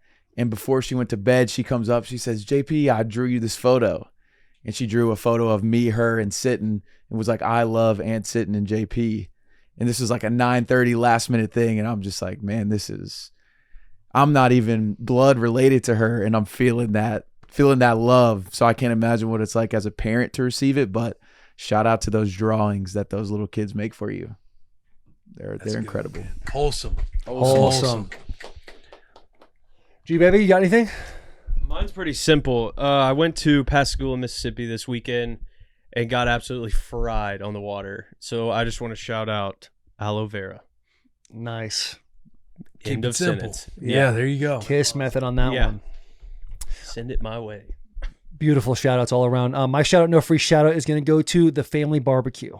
And the family is something special about everyone sitting around, everyone's having a drink, talking, catching up with everybody. When I was up in Canada this weekend with Taylor's family, they like redid Easter. And Grandpa Wynn, he does this thing every year where he does like little riddles. And you have to solve all of the riddles around the property in order to get your Easter egg basket. So we are having a good time doing that. Miss Tana, Taylor's mom, she's out there grilling burgers. People are sitting up, lining up. Like it was like a little potluck situation. But something about having a 7 and a 4-year-old and being the parents where you kind of just sit in the chair and truly get to see like the village take place where it takes a village to raise a kid. I didn't do shit. I sat there, I hung out, I saw Wynn and Willow. Wynn was starting to come to me, Daddy, I need your help with something. Before she can get the sentence out, there was an aunt coming in. Let me help you out with that, sweetie. Boom, she's gone. She got intercepted and gone away. And I thought, I get it. I understand the family barbecue dynamic. It's wonderful. It's just a good time, great vibes. Everyone, you can see like everyone when they're chirping at each other, getting after it. Little Nash Quinn's kid was there. By the way, top 5 cutest kid of all time. This Nash kid, blonde hair, blue eyes, like just a cutie, a little cutie. So great. My shout out goes to family barbecues. That's what it is. Wholesome. True Classic Gooner of the Month? True Classic Gooner of the Month. Let's talk about True Classic for a little bit, boys. I'll tell you, the pants I'm wearing right now, if you're not a tight pants guy, they make all kinds of different ones, but we got stretchy material. Look at this. You can run from the cops in those boys right there. You're 21, you go to Kid Rock's bar, you're getting a little scrum. Guess what? You're on there doing jiu-jitsu with him, no problem. Got the shirt under this right here. Grabs the shoulders, grabs the chest. Phenomenal. And True Classic is helping us out with our Gooner of the Month. For those of you who don't know what Gooner of the Month is, it is our Employee of the Month. We took a vote. Everybody votes. Will and I read the votes. And in this folder is the winner of April Gooner of the Month. Will Compton, please do. The votes are in. Also, a True Classic, look good, play good. Oh, shit. Came out wrong. Yeah, it's all good. Garrett probably saw. Our Gooner of the Month for the month of April, presented by True Classic. Should we say, like, this was a landslide victory? Yeah, it was pretty heavy on this one. Yeah. But none other than JP Hovey. Speech. Thank you, everybody who voted for me. Thank you to the committee. Thank you to the whatever you guys would be in this situation. But it's a lot like Luke Kuechly in his 2 interception game. Without the DB chipping the wide receiver, it never would have happened. Without Garrett making it happen on spring tour, making sure we don't have to worry about anything logistically. Jack promoting the vlog clips. Mitch taking care of business on the podcast. I wouldn't be able to do my thing. So shout out to the team. Shout out to True Classic. I actually placed an order last night with another gift card Ryan gave us. So now I'm about to give me some more True Classic. And Summer, be on alert. Because if I'm on that True Classic, we about to be outside. Yeah, let's go, baby. Congrats, JP. Fantastic work. Our podcast today is Josh Jacobs. This guy comes in. His story is incredible. From living in a vehicle with several brothers to making it to Alabama. He grew up in Oklahoma. Like, this guy, he seems like he's got it all dialed in. Talks about being at the Raiders. Talks about how that kind of relationship, the way it cracked and fell apart. Bro. The fallout was big detailed. time. He doesn't say names. I think I have an understanding who the names are. Yeah. But he talks about Raiders how fans probably will too. Yeah. How he was treated in that situation. But the dude he's been crushing since he entered the league. And talking about Alabama. Gee, have you listened to the pod at all? I have not. Buddy. I'm excited. The way he talks about Alabama, you're going to be stoked on it. It is. I already know. Buddy. Oh, me. Just talking about the glory days of Alabama. That's when he was there. For sure. Fantastic stuff. But so I hope everybody enjoys it. It's a phenomenal time. Big hugs, tiny kisses. Please subscribe, unsubscribe, resubscribe. We will see you guys next time. We interrupt this episode because we are brought to you by Neutral Vodka Seltzer. Have you tried Neutral? If not, you are missing out. Neutral is so much better than any other seltzer I've tried. It's made with real vodka and real juice. That's what makes it delicious. And it comes in a variety of flavors. A couple of my personal favorites is pineapple and watermelon. They also have new flavors, lime and strawberry. It is the perfect drink to bring when hanging with friends because it is a top crowd pleaser. Whether you're at a bar watching the game, in the backyard with friends, at a tailgate, kicking off your summer, doesn't matter the occasion. Neutral is the best. Neutral. Keep it tasty. Ladies and gentlemen, welcome to another episode of Bussin with the Boys. This interview is presented by Bud Light. Let's give a round of applause for Bud Light real quick. Fantastic, easy to drink all day long. Let's see here. Easy to drink, easy to enjoy. Bud Light is always brewed with 4 simple ingredients for a clean, crisp taste. Stock up on Bud Light. Head to www.budlight.com/locator to find a store near you. Bud Light is the official beer sponsor of the NFL. The NFL Draft, this is where we're at. Tight End University, the UFC, Shane Gillis' 2025 tour. There's going to be a lot of beer consumed during that. Bud Light partners include Peyton Manning, George Kittle, Taylor Lewan, Baker Mayfield, Will Compton, Emmitt Smith, Shane Gillis, Post Malone, and Dustin Poirier, our guest today. Will, the ex-teammate, introduce him, baby. Yeah, this is a treat because Josh Jacobs, he doesn't do a whole lot of interviews. Fact. I don't know if you search on YouTube. I was trying to find some conversations about him, and you don't do interviews. Not really, yeah. So I appreciate the favor. Yeah, no, I told him. I've been after you for years. That's why I told him. I said I gotta do it because I already told him I was gonna do it. I saw you in New Orleans. Hey, gotta get you on Bussin. Yeah. Try to follow up with a couple texts. You know, he changes his number quite a bit. And I'm thinking, hey, do I have the up-to-date one right now? That's always tough. When you send a text and it was blue, then it goes to green, you're like, lost them. In the last couple ones, they stayed blue. So I'm like, do I hit him up? Do I hit him up again? You can only send the eyes so many times. I know. Before you're like, I'm really just stalking this human being. And I know he's probably grinning or something. Yeah. Just like, how many times he sees him like, this man's really persistent. Puts it back in his pocket and keeps moving forward. Hey, you think that's bad? You should see the coaches in this offseason. Trying to hit you up? Which one tries to hit you up the most? All of them. What's going on? Who tries to hit you up first, and then who does that one think, okay, he can probably get to him? See, I feel like it start off with like, the interns and things like that. Then your position coach. Then next thing you know, it's the head coach, office coordinator. I'm like, y'all all saying the same thing. Like, what we got to talk about? What are they trying to get you to do?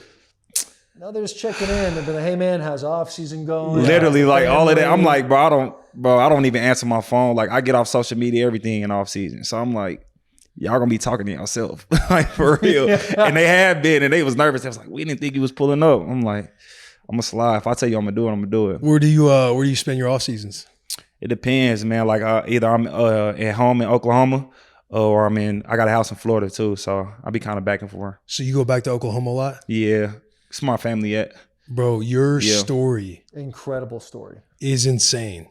Like there's been specials on it, there's been features and everything else, but I would love to dive into you guys, like you just being homeless, young. Like how does a dad with 5 kids manage to protect you guys? And what is he quoted saying? Like protect your guys' destiny. Mm-hmm. Like dive into that for us, because that's a hell of a journey, bro. It was honestly, bro, like in that moment at that time, I didn't really fully understand like what I was going through, because I was with my family and like I was like, dang, we doing a lot of moving, but it was like that was normal for us. You know what I'm saying? So like I didn't really have the time to like process it. Like even throughout all of that, I still had fun. You know, I'm with all my siblings. How old are you when this part of your life is happening? So it was right after my parents' divorce. So it was probably like I was probably in like 4th grade. So for like 4th grade until like 6th grade, and then like 8th grade. After 8th grade, like a year or so after that, and then we was kind of like stable. So it was like pockets. You know what I'm saying? Yeah. But So it was like 6th grade to 8th grade, and then a small break at 8th grade, and then then we stayed at a house. Then we stayed at a house for like a year and a half, 2 years, and then like a little pocket again. So yeah. And the pocket was essentially living out of your dad's Suburban. Yeah, or like motels, like hotels, like all of that. Anywhere we used to always try to go to somewhere where it had the free breakfast in the morning. Yeah. The Continental. The Continental. Get you a little box of cereal. Yeah, get some little cereal, Stock get some up, little fill in your pockets and everything. Yeah, for real. I mean, obviously, when you sit back now, it's a crazy story. But you were talking about like at that point, you didn't even realize what was going on. Yeah. Like, you were just busy having fun, being a kid. Like, what was that experience like in the moment? Not looking back on it now. In a moment, I would say it was different, because I used to be upset, like having, one pair of shoes, you're going to have to make work for the whole year, or like maybe 2 if you know what I'm saying, lucky, and like having to like, 2 or 3 pairs like uniforms and having to wash them each day, or whether it's in the sink or pulling over and like, going to a little pump side of the road, like pumping water, like having to heat up water, all of these types of things. It was what I was used to. I never really thought it was something different or unusual until really I got to college. And when I got to college, it was like the first time I had a bed, so like, I'm like, damn, like I used to sleep on the floor. I used to make a pallet on the floor for like the first like month and a half. And my roommate, Irv Smith, he used to ask me like, bro, like what's going on? Like, so, and that was my first time like really processing it, you know what I'm saying? Like really like sitting down and being like, okay, this is not normal. Like what I've experienced, what I've gone through is not normal. Like, and then it got to the point where like football was always like an outlet for me. And at Alabama, it got to a point where they was like, man, you might want to talk to somebody. Like you might want to, either get counseling or open up to somebody you feel like you trust about what you've been through, to be able to like, cause I never wanted to tell the story. It was a story that was never going to be told, because I felt embarrassed by the story. You know what I'm saying? Like, so I never want, like, even when I went to school, people never knew. Like, only people that knew was my friends, because they'd come over and be like, where we at right now? You know what I'm saying? Yeah, but like that was really like it. So like for me, we had a media guy at the time. His name was also Josh at Alabama. And he was like, man, he the one that convinced me to do it. And he was just basically telling me, he was like, man, like, you don't understand how many people like have this same story going on or a similar story. And you don't know how like your impact can affect and change somebody's life. And that's when I was like, you know what? Like, you right. And then that's what like, I finally told the story. Like I never talked about it. I'll tell people all the time that talking about it then was like the first real time I ever talked about it. And I didn't know how therapeutic it really was for me to finally like process it, so it was smooth. What was having Josh push you to do it? Were you somebody who was very quiet and they were trying to like? Yeah, so I was quiet, but like I was quiet, but I got in trouble a lot. You know what I'm saying? Like, So you were don't like get a me wrong. troublemaker, but nobody could really know No, what not was like a going troublemaker. Like, I did everything I was supposed to do when it comes to like schooling and stuff, but I used to just do dumb shit like all the time. You know what I'm saying? Yeah. Like I got in trouble for riding my dirt bike on a quad. Like just dumb shit, having paintball wars in the dorm. Like, like you know what I'm saying? It sounds like you had very little structure growing up. Yeah, literally, like just doing dumb stuff. You know what I'm saying? So like, it got to the point where like, I had a son. I had my son in high school. My literally National Signing Day, February 3rd, my senior year. So like when I got to my junior year, and that's when I finally told the story. Like my junior year, when it got to my junior year, I was kind of getting to the point where I'm like, shit is starting to get real. Like I'm like, all right, what am I doing? Like I'm gonna have to, you know, either go to school and be good at this, get a degree and go work, or like I need to, you know, take this football stuff kind of serious and figure it out. And so like, as I got to that point where I used to class, like I clashed with Saban a couple times, because I just felt like the pressure, you know, the outside pressure was starting to like, all right, you run out of time. And then at the same time, I'm like, okay, I'm doing everything right from the class standpoint to, you know, workouts. I'm not missing no workouts. I'm like, damn, I'm not playing for real. Like, I'm like, what's going on? And then like, I finally just like spazzed on Saban one game. like, yeah, it was one of them, like, you know how. Which game was it? I remember it. It was Ole Miss. My junior year, Ole Miss, I think it was the third or fourth game of the season. I had scored, and Henry Ruggs' little brother played linebacker. And like I dragged him. I'm like, he holding on to me like 6 yards in the end zone, still grabbing me. I'm like, so we had some words, they threw the flag. So I'm like, okay, I already know what's coming. It's Saban. You know what I'm saying? So I already know what's coming. So I'm like, all right. Saban cuts me out. I'm like, all right, I eat it. You know, like everybody, especially when you're in the wrong. You like, all right, whatever. But then like a couple drives go back and he came back to like cuss me out again. And I must have got up and I'm like, yeah, we had some words. And then after that, like we got to halftime and I was really like, this is actually the first time I'm actually fully telling this story. We got to halftime and I was like, I took my pads off. I'm like, I'm done. Like, I'm finna go transfer, like Oregon I'm talking to Oregon, I'm talking to Oklahoma. Like, I'm about to like, you know what I'm saying? Like figure it out. I'm like, it's my junior year, I'm running out of time. But then I talked to Coach Locks, you know, he the head coach of Maryland now. And he was just basically telling me, like, man, like, you don't understand that this look, if you was to quit on your team right now and leave, like the look, even if you right, it's not gonna look good. So like, I was like, you know what? Like, you right. I had to start processing. And I ain't gonna lie, I cried, bro. Like, I sat down and cried because I'm like, bro, what more do y'all want me to do? You know what I'm saying? Like, I'm doing everything right and y'all still. This might be our Buffalo Wild Wings. He has, shout out Buffalo just Wild Wings. interrupting an incredible story right now. I need to hear the end of this story. He has no clue. Josh Jacobs just sitting in the garage talking about Ole Miss, Alabama. Halftime, pads are off. Yeah. Oh, my God. All right, so you're sitting there and it's weighing on you so much. Yeah. You start having tears because it's something that This you're is carrying. at halftime. Yeah, so yeah, it was at halftime. I started like, you know, like literally like I'm so frustrated at the point I'm like, I'm mad. I want to fight, honestly. And like, and the crazy thing is that's the first time they ever seen that side of me. You know what I'm saying? So like they always like, we used to him just being quiet. Like, you know, never say nothing. Like, you feel me? So like I was like amped up. And so he told me the story, like, okay, come back, it's a bad look, whatever. I'm like, you know what, you're right. So we come back out, halftime, I'm returning punts.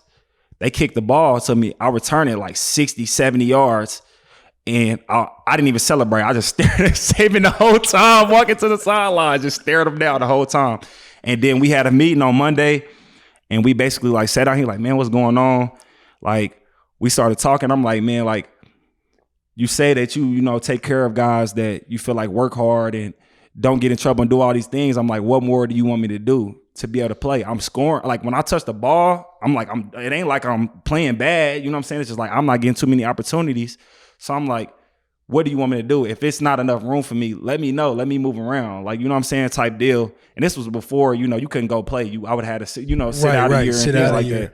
So I'm like, did you redshirt? Nah. Okay, so you would have been able to redshirt. I would have been able to redshirt, exactly. Eligibility. So like, I'm like, man, like, and he was like, you know what? Like, that conversation changed everything. everything. Like me and him, like we became like kind of like tight after that, because one thing about Saban that I've learned in being around him is he respects people that talk back to him. And not what I mean, like not be disrespectful, but like have the balls enough to say something back to him. You know what I'm saying? Like a lot of people walk on eggshells around him, whether they playing for him or they working for him. They just scared of him. You know what I'm saying? So like anybody that got like a little bit of he like, you know what I'm saying? So after that, I just started playing. I started making plays, and then the rest is history. I don't mean. But that second year too, like, didn't you break your ankle? Yeah. So my second year, I played the whole season. So I did it like it was Mississippi State I think it was Mississippi State. I had fractured my ankle. I had like a peroneal tendon and like retinacular surgery. So, you know, normally that surgery like is like 7 months. So after literally 2 days after the championship game, I went and had surgery. So like that whole offseason, I was like training, like trying to get back. Like the first couple games, even my junior year, my first couple games was kind of like, you know, like you know how you feel when you got an injury. Like it's like you there, but you're not where you was. Yeah. You know what I'm saying? It take a little minute. Nursing that side, yeah, like you you're not don't really like the cutting cut off feel a little off, like Yeah. you know, things like that. So like I finally got back to the swing, and I was like, yeah, I'm ready. Like, and then it was also a blessing in disguise for me because I put on weight, because I came into college 185. Bro, you were young, bro. Yeah, You looked like a kid. Like I was Literally. watching when you was doing the hat, putting on the Alabama hat. And how much did you weigh? 180, 185. I mean, Yeah. he looked like a kid, bro. It was Yeah. nuts. Cause that was like we could get into that too, but go on. Yeah, so I ended up putting on 30 pounds because you know when you can't really walk, all you can do is lift, and like so that was like a blessing in disguise for me. But man, the rest was history, man. Like they started scheming up plays for me. I started making plays. I'm like, okay. Then I started, and what was crazy was the coaches towards the end of the season. The coaches was like, yeah, you need to leave. I'm like, what you mean I need to leave? I'm not even a starter. Like I haven't even started. Like what you mean leave? Like they like go to the draft. I'm like, huh? So like the coaches really convinced me to even go. I wasn't even gonna come out. So after your third year, you weren't even going to come out. I wasn't even gonna come out. I didn't even think this I is was. the same year that you This played is the Ole same Miss year. and lost it This on is Nick the Saban. same year. And at the end of the year, the coaches come to you and be like, you need to leave our program so our program gets worse so you can make money. Bro, I'm telling you, the thing about the Is that like the thing that's about crazy. the coaches is a lot of the coaches are former players. One thing about Saban is he always hires former players. Mm-hmm. So like it don't matter, he'll figure out a job for you. Like, you know what I'm saying? He's that type of dude. But so like they telling me, and I'm like, how? And then so I'm getting other, you know, sources, people telling me, I'm like, first round. Like they say you the first back. I'm like, it's a guy here, Damien Harris, that's like 300, 400 yards away from breaking the record at Alabama. I'm like, what you mean I'm going to go a first round before him? Like I'm not, you know, really comprehending it, but they convinced me. And then I'm like, wow, like everything else took care of itself for real. What was the reasoning behind you being taken over Damien Harris when he's 300, 400 yards away? Like, was it your like catching ability? Like more of an all around back in their mind? Like, cause that is wild if you're essentially the number two. Exactly. And I this dude's wasn't about to even the break number records. 2. I was like 2/3 because, you know, Najee was there too. So like, you It feel always me? blows Like, me away how stacked Alabama is. yeah, bro. So like that was the thing. Nuts. Like I was Nuts. like, but you He's know, like, I'm not really playing. I'm thinking, I probably know why. Like, he's fucking everybody, bro. That's crazy. yeah. And that's the thing. So when I asked coach, like when I remember coming in, Kirby Wilson was my running back coach. I remember asking him like that same question. He was like, you want to know why you the number one back? He said, you played every special teams. Nobody in this building can say anything bad about you. They say you never late for nothing. At Bama, literally almost every other practice is scouts watching us at practice. So like the scouts, you know, they seeing me the whole year. Obviously, I'm not like going crazy stat wise, but like yards per carry, all of that is, you know, up there. Catching out the backfield is what main thing that I did, you know, in college. So like I think that had played a role into it, but I really don't know, bro. Like to this day, I'm like, I don't want to ask him like how did he feel about it, but I be thinking about it. I'm like, cause that's like if I was the guy and the third guy went over, I'd be like, I would feel sick. Yeah. You feel me? Like I would be sick, like for real. So I don't know. I mean, all I can say is God, bro, for real. So they convince you to leave.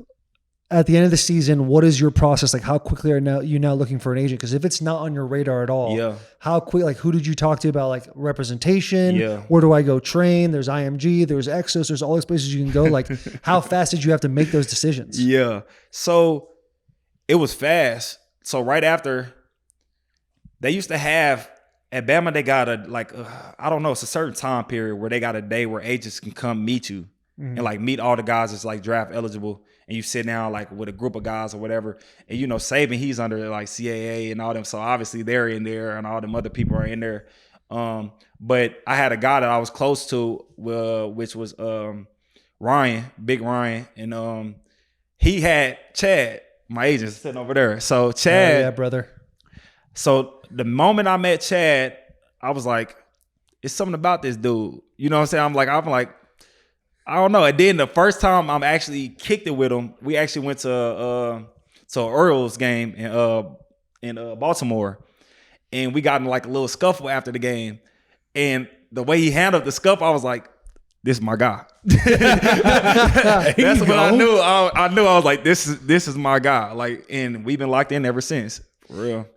When you're at Bama and you're not ever the feature back, and I know how competitive you are.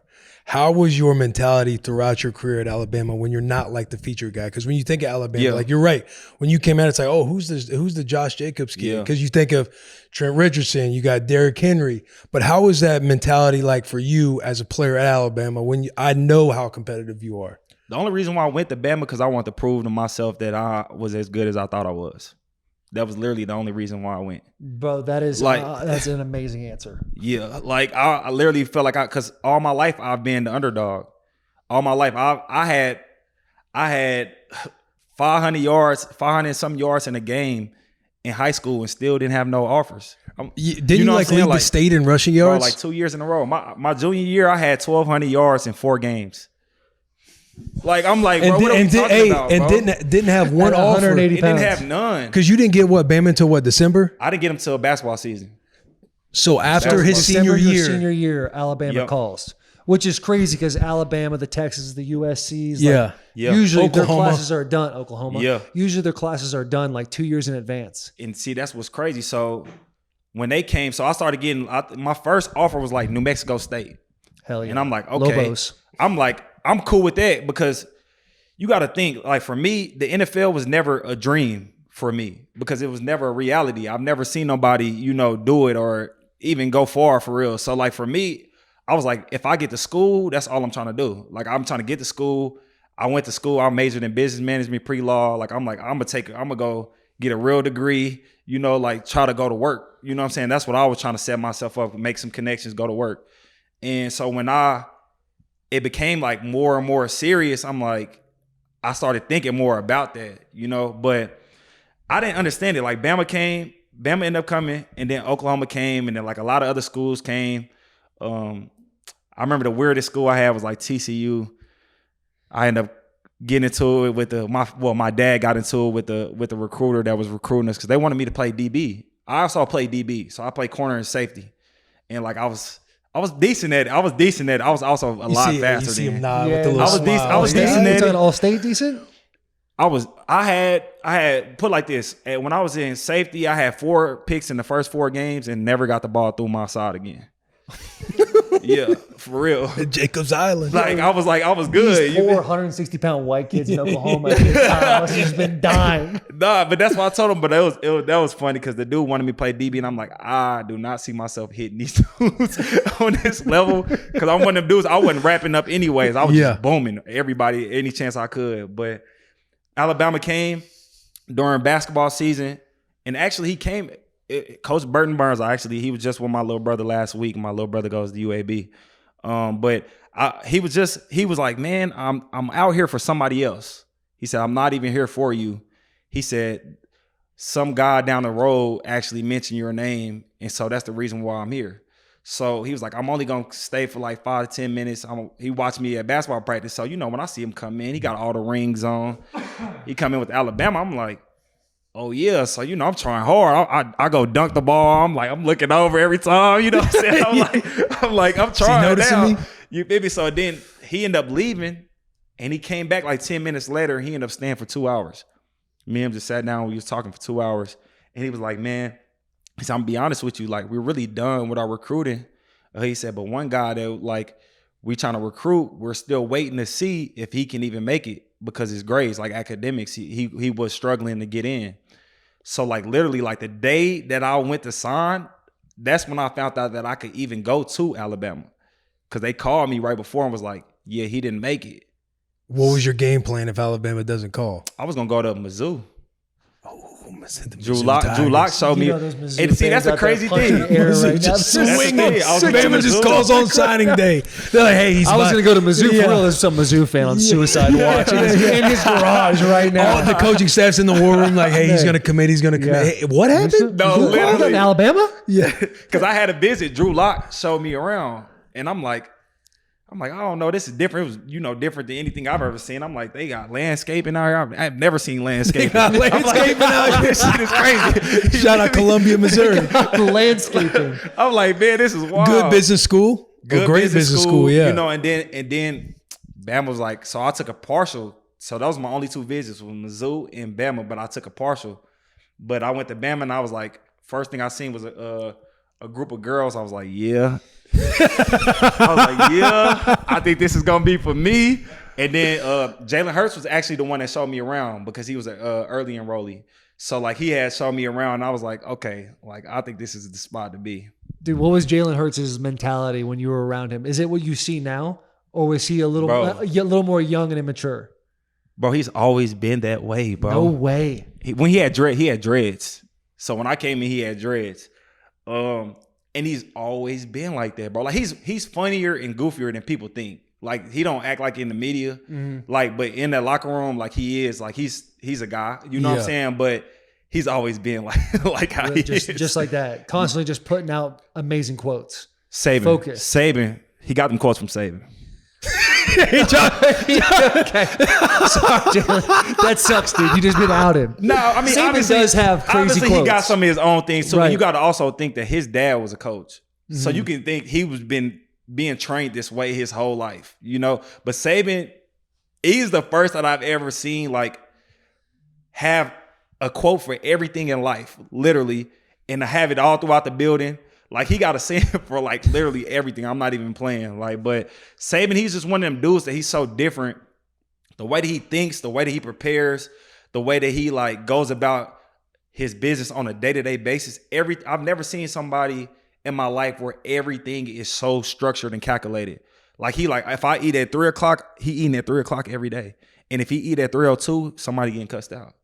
Like it was like literally like somebody different, bro. Like he was just different, bro. But that's what made me understand like why he's so special and why he is who he is.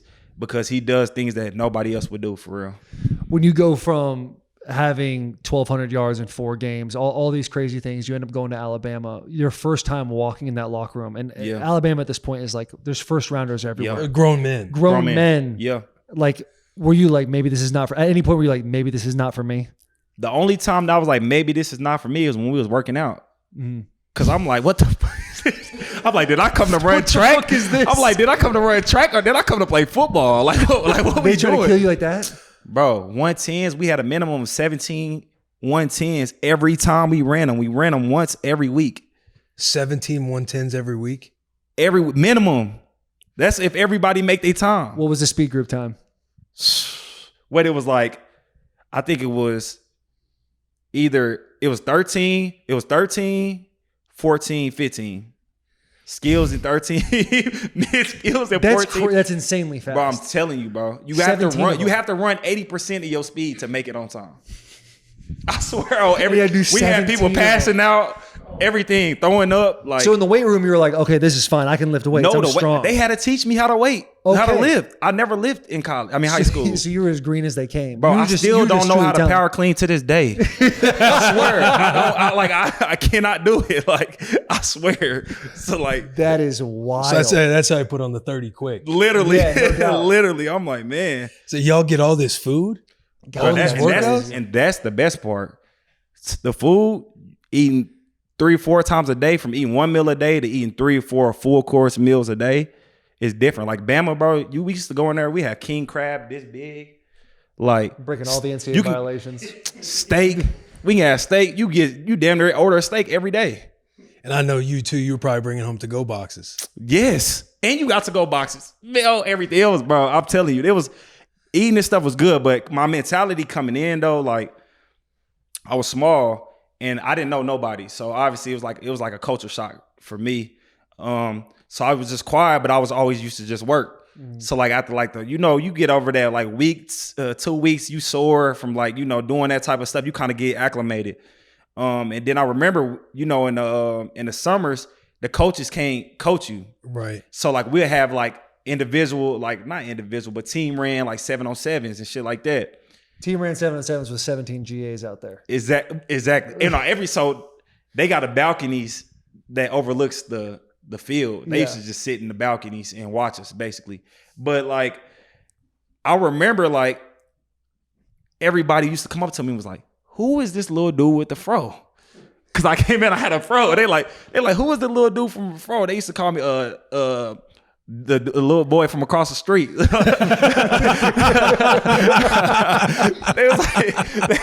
was like, who is this dude? They was like, nobody's heard of you. Like when I came in, they was like, bro, we know, none of us know who you are. But like, I could just consistently kept making plays, like consistently. Like then we had a camp practice. I'm with the twos, so I'm going against the ones. So like, I'm like, damn, like we scrimmage and I'm going against the ones. I'm the only person to score at a running backs the whole day. So they was like, whoever this little dude is, he might be nice. And then it got to the point where other players, the veteran players like Reuben Foster, Deron Payne, start coming up to me. Was like, bro, like you gonna be good. Like you gonna be special. Like, and then when I start having all the vets, like I feel like believe in me. That's when I was like, okay, I can do this shit for real. Bro, Reuben Foster was a menace monster on the field. That whole entire roster was just insane. Bro, that whole defense my freshman year got drafted or played in the league at some point. Like you gotta think Marlon, Eddie Jackson, Reuben, Rashad Evans. You got Deron Payne. You got Rashawn Jonathan was a Allen. missile. You got all of these, like, bro, it was a deep, like Marlon Humphrey, Levi Wallace on the other side. I'm like, yeah, that's what really I feel like prepared me, because going against that type of caliber, like either you gonna figure it out or you gonna be like, this is not for me. How much did that like structure around like Saban's culture help you in the NFL? Because as you know, it's way different when you get to the NFL. Yeah. So I'm gonna tell you the main reason why I signed with Alabama. When I went to Mizzou and they found out that I was only gonna stay for partial of the time to take half of the time to go, because it was the last recruiting weekend, because I was so late, to be able to go there. They made a whole PowerPoint of how Bama is this and how I wasn't gonna play there. Like how my chances of playing there was very slim. And then when I went to Bama and I talked to Saban, we never even talked about football. He just talked to me. He was like, this is how I can help you become a better man.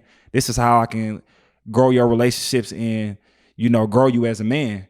And that's what, like, I was like, okay, that sold me. Like, that was enough for me. Because like I said, at that time, I'm not really too much thinking about football, because I'm like, that's not really a real reality for me. So I'm like, I want to be good. I want to play, but like, I want to go to school. Like, I want to, you feel me, figure it out. So when he did that, I was like, yeah, like, he gonna be the person that really teach me and like help me grow up and develop me and things like that. And that's why I ended up choosing him. So Bama was telling you how your chances were minimal, or that was Mizzou? No, Missouri was all about football. Missouri. It wasn't about football until they found out that I was going to take half of the other, visit to see to Bama. Got you. So then they, like, when they started talking about one thing about Bama that they showed a PowerPoint of you not playing, your chances of playing at Alabama. All right. Exactly. And that's the thing. One thing I say, once I got that Alabama recognition, every school that came and talked to me always brought them up. So I was like, y'all just making me want to play there even more. Like, y'all keep speaking on them. They must be the top dog. Like, you know what I'm saying? Yeah. Like, I'm like, all right. Like, so that's kind of how it played out. You kind of have to recruit like that if it's Alabama. Yeah, but also it's like damn, Alabama's you on want them the most right now. competitive cats. You want the cats that are like, I'm gonna beat anybody anytime. Like almost the delusional mindset. Yeah. Essentially, what you had, right? To make it in the NFL, to make it Alabama, you have to have a delusional mindset. So if you want those guys, why would you play into Alabama's favor that way? Yeah, because you kind of just want. You literally, If I'm Missouri, I'm just stroking you the whole time. literally, and telling me what you could do for me. Right. Yeah. We got all this. We got a great business Come school. on, man. But football's going to work out for you. You're going to play right away. We're going to get you going. Yeah. They was even talking about let me hoop. It was? For real? Yeah, I was like, man, I was like, all right. So was Oklahoma ever in the mix for you? No. Elaborate. No, No, Just like leave it you don't like Oklahoma or no? No, See the way he because answered you that. got There a was chip on something your behind shoulder that they yeah. didn't. Nah, because it's like, bro, I used to have Mike Stoops and them come to my games when I was in Little League. Like when I was 5th, 6th grade, I used to see them in the stands. You feel me? So I'm like, it's not like y'all didn't know who I was. I've been that in football. You feel me? So I'm like, when they got to college, I'm like, I got a Tulsa University is 15 minutes from my house. Didn't even get an offer from them. You feel me? So like when you came after these schools, I felt disrespected. Y'all closer to me. Oklahoma is an hour and some change away. Oklahoma State is 45 minutes away. You feel me? So I'm like, I don't got offers from y'all. Like I'm like, nah, I'm not staying. Felt some type of way. Yeah, I felt some type of way. Yeah. For sure. That's why when we played them, I was on their ass. It's on their ass. But funny story about that is when I went to the draft, Bob Stoops was the first one to come up to me when we was in the meeting room, and he was just like, "Man, I love your game." He was with Lincoln Riley. He was like, "I love your game." He was like, "Man," he was like, "You changed my whole perspective on looking that way, bro." I'm telling you, after I got recruited, bro, I had coaches telling me, you know, we're committed to never missing a diamond in the rough again. After I got after I committed and went to university, the next 2 to 3 classes, bro, we had the more people going leaving out of Oklahoma than we ever had like the last decade. You feel me? So like, it played out. It worked out how it was supposed to. That was probably nice to hear. Yeah, it was. I was like, I needed that. For sure. What was it like going from Saban to Coach Gruden? Complete different, complete opposites. You know, Gru. I love Gru. Love Gru. He is so like charismatic and so like everything he does, he just does it with energy. We be in the meetings and like, he's one of them coaches where we in meetings and you can know somebody messed up and you be like, bro, get on his ass. He messed up. And he gonna praise you and he gonna coach you. He not gonna really too much get on you like in that sense. You know, and that was the thing that I used to like as a young guy coming in. You know, you nervous, you around all these vets and things like that. And you like, he gave me, you know what I'm saying, grace. And I love playing for him, man. Like to me, he was a player's coach. He go out his way to, you know, help guys all the time, whether it was on the field or off the field. And it was like, it was fun for me, man. I love Gru. To this day, I still love Gru. Do you feel like it was the same for you, like going from college to the NFL? Like I've told the story before with Raheem Morris, where I like missed a tackle. And I came on the sideline thinking like, Coach Pelini in Nebraska, like you're getting cussed out. Like you have this anxiety or fear in your mind to like not mess up on the field. And then when you did, you heard about it. But in the NFL, I felt like it was, you had like this grace to where they'd be like, hey, if you're going to miss on the inside shoulder. And I'm thinking, oh, fuck, I missed a tackle and they're kind of patting me. Like, hey, next time it happens, like just if you miss on this side. Yeah, we had completely different experiences. College, it was like once I got to my senior year, like I could do no wrong. Like if I messed up, the coach would be, hey, you know what you did, right? And I was like, yeah, I did this wrong. I'm like, all right, you can fix that. Mm-hmm. When I got to the NFL, I was Ken Wisenhunt's first draft pick. So I was like his little darling, his little baby. Yep. He would baby me a bunch, but Bob Bostad, the offensive line coach, any misstep, footwork, anything, he was on my ass, like freshman in college. See, that's how my position coach was. Was he really? But we was cool though. But that's the thing, like, I feel like it's different when you respect somebody and you feel like they come into you at like, you know, at a place of respect. But he was on me like that, like footwork. Cause I'm like, and even in college, obviously you learn, you know, schemes and things like that. But like, I'm like, what you mean you want me to do this footwork? Mm-hmm. I'm like, I'm used to this footwork. Like, I feel like I'm out of place doing the style that you want. And like, that was something that that was probably the biggest learning curve that I had to do, was just like get comfortable in the system that they wanted me to play. You know, but that was even like I remember one time I was going into it with him with Kirby, and he was like, "Man, I've coached this guy, this guy, and this guy." He got to calling people like work done and all that. I'm like, okay. I'm like, it's some method. And then literally when I feel like I trusted and believed in what he was telling me, like I just started taking off. Man, it's crazy how much how far respect goes with coaches. Because there is always, I have like an issue with authority where it's like if a coach just comes at me right away, I tend to step back a little bit. But once the respect is there, it's like, I'll basically die for you. Whatever you need me to do, I'm going to do it.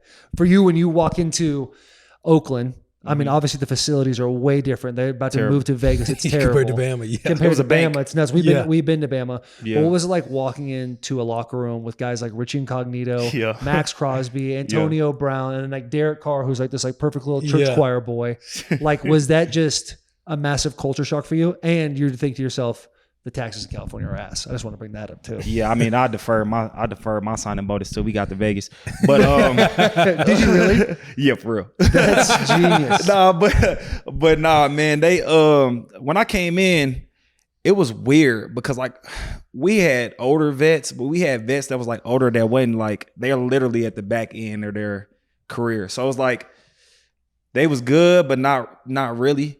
So like, and then I feel like for me, people was on me harder because I was the first round pick. So like some people was like, they like, you gonna have to prove yourself. Like, I'm like, all right, whatever. Like, you know what I'm saying? Like all over again. Max looked like, what's the dude off of Harry Potter?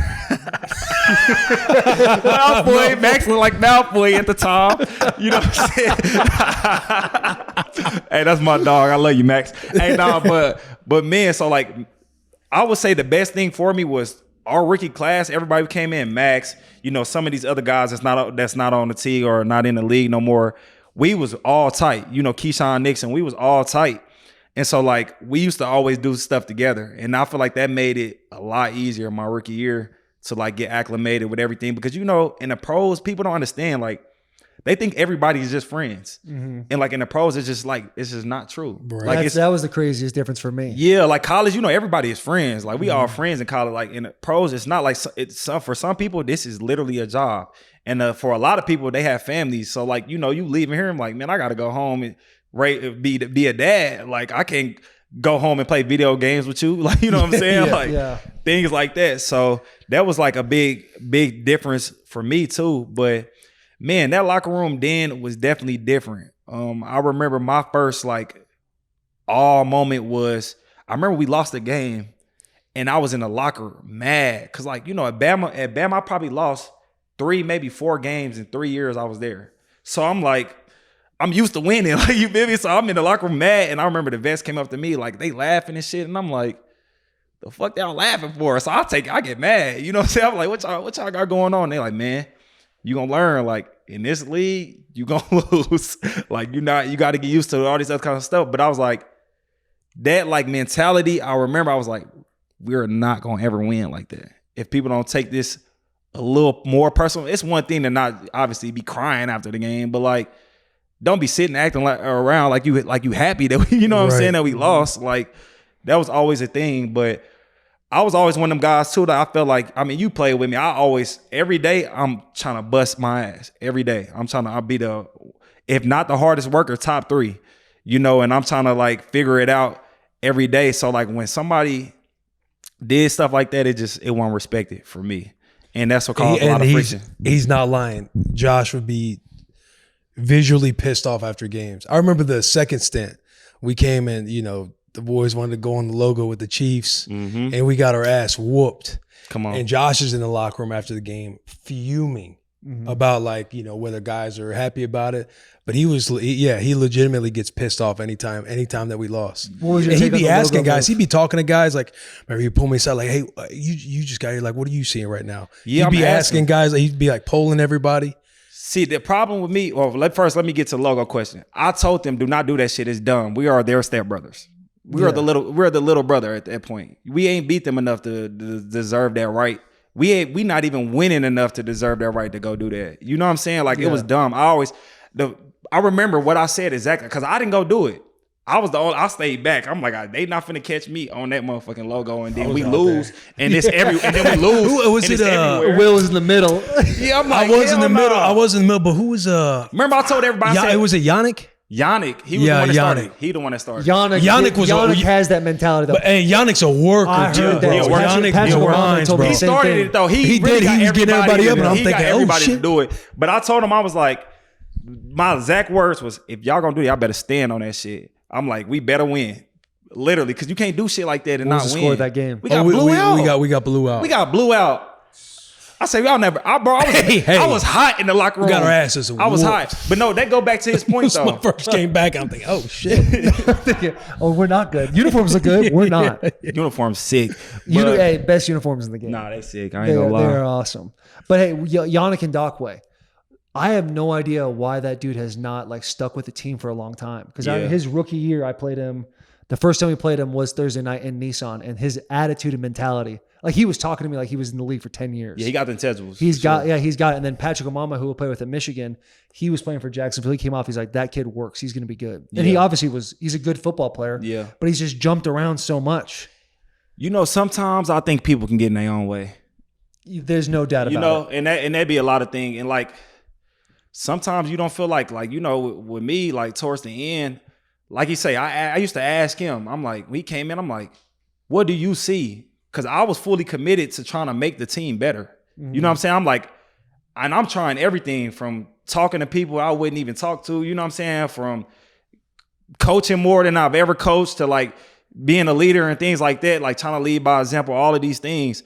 And I'm like, bro, it ain't nothing. It don't feel like nothing is changing. You know what I'm saying? So I'm like, I used to ask him when we got a guy in, I'm like, but what do you see? You've been on winning programs. You've been in, you know what I'm saying? You've been on good teams. Like, what's the difference?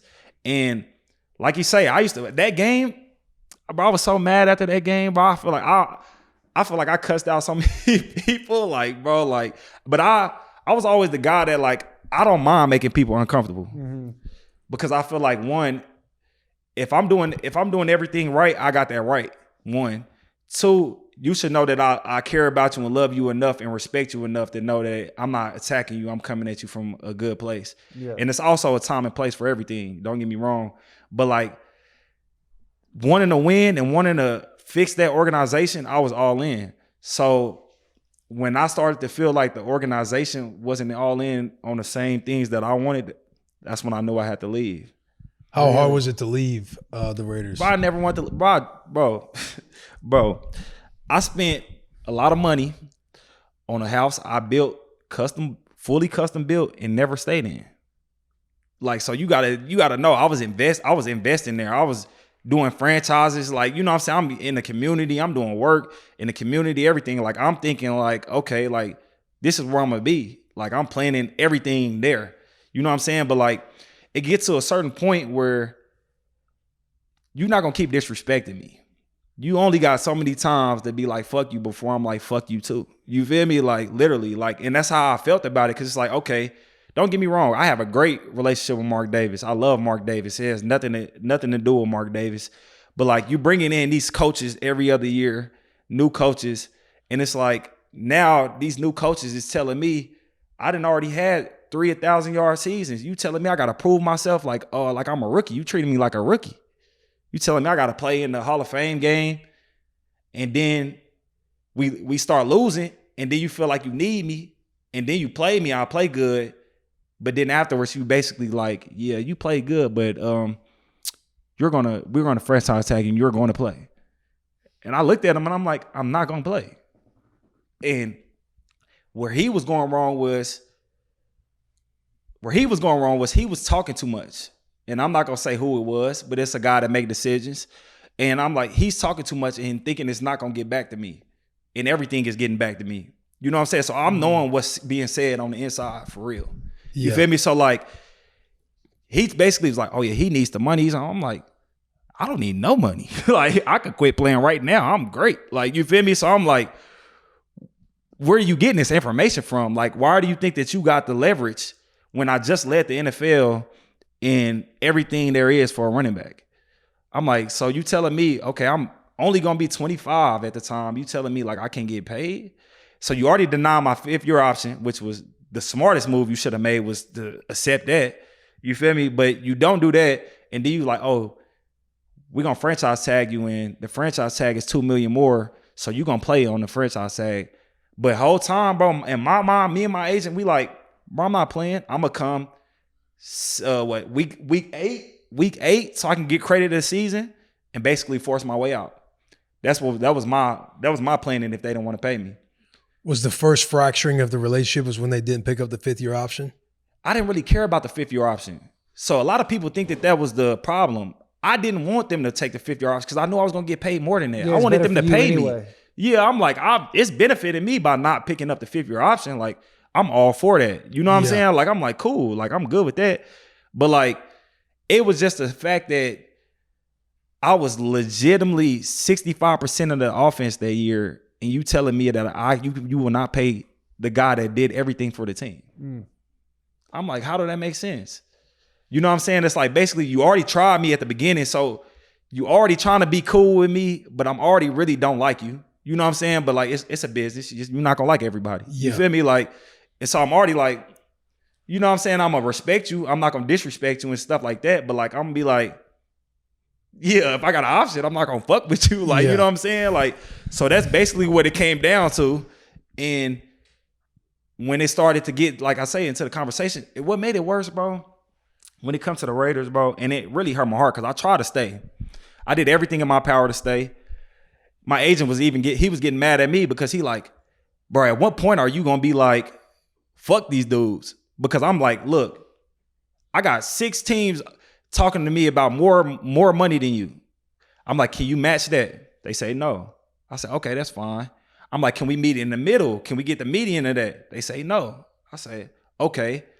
Because they was offering me 10 a year. I'm like, okay, 10 a year. I'm like, cool. Can I get some? The Raiders were offering. The Raiders was. I was like, can I get some incentives? I'm like, maybe I hit them, maybe I don't. They said no.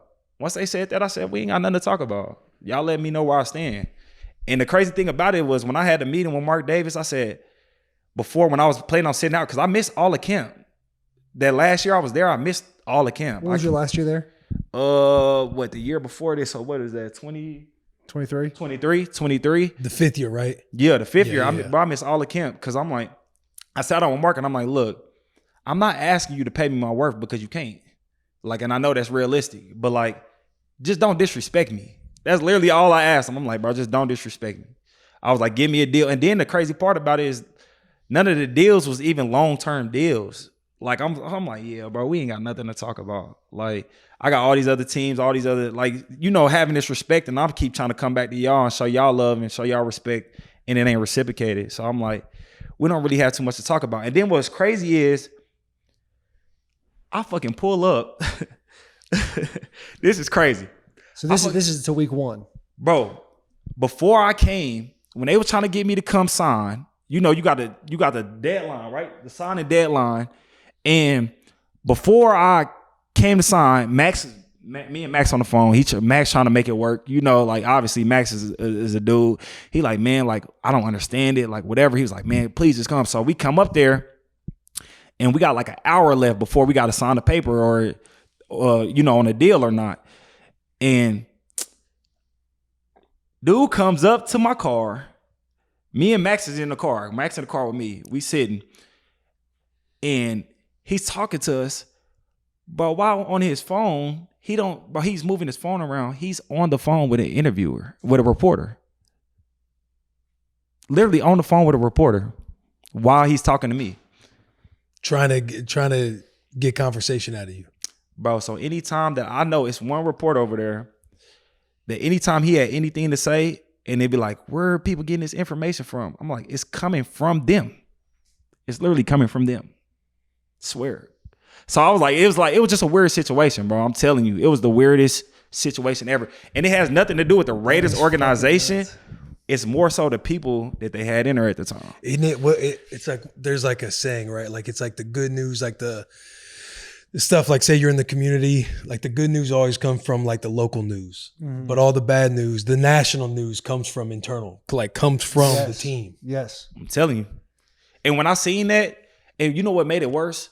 I seen it. I didn't say nothing. Max was like, bro, did you see who was on the phone with? I said, okay, so I'm not tripping.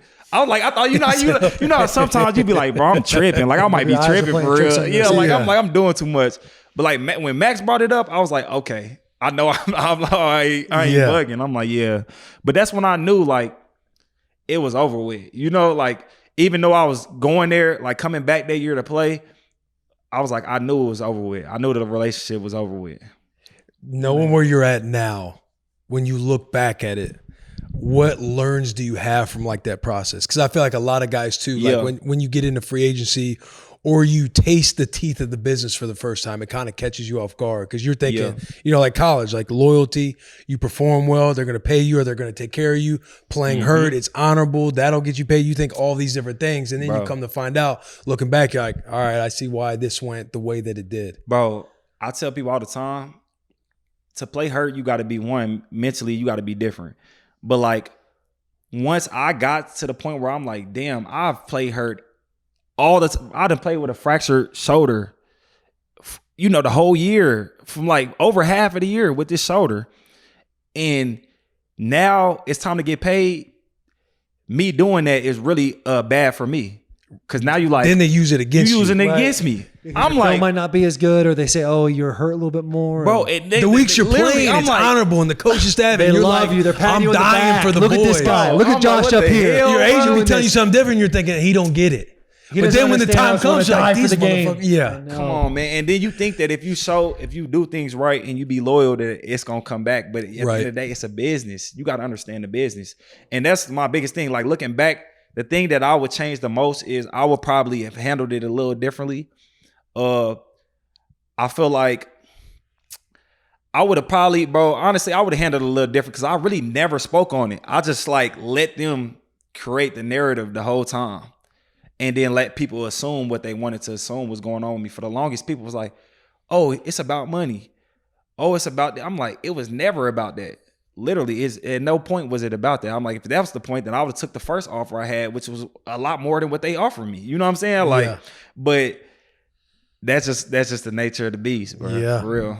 So you would have been more vocal publicly about what was going on. I think I would have been more direct for sure. At any point, was your agent sitting there being like, "Hey, we have to write some sort of narrative as well"? You see them playing chess out here. He was more so like, if this motherfucker.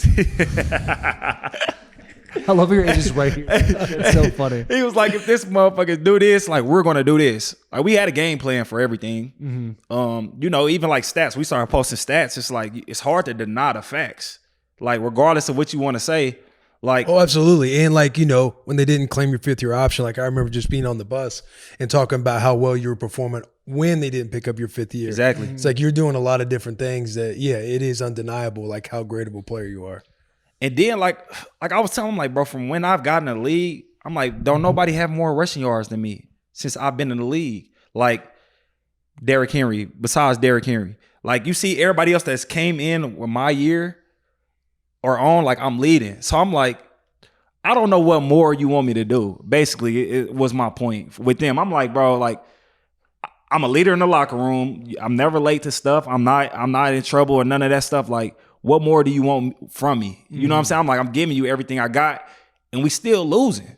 Like, you know what I'm saying? Like, bro, yeah, bro. This is during the narrative in the NFL that the running back position is losing its value because nobody outplays their second contract. They only play their first contract. So is there a level of you taking that personal? Did you talk to like an Austin Eckler? Because I went, yours was around that same time when all that stuff was going on, right? He was Derek, Austin.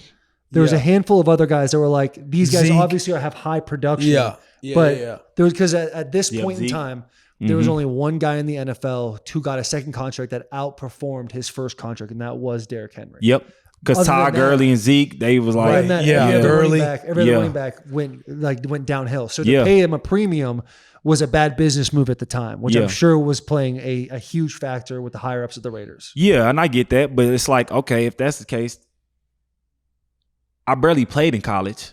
Don't have that trail. Don't have that tread at all. You feel me? So like, and then when I get into the league, it's like, okay, you can say that, but I'm still the youngest guy doing it.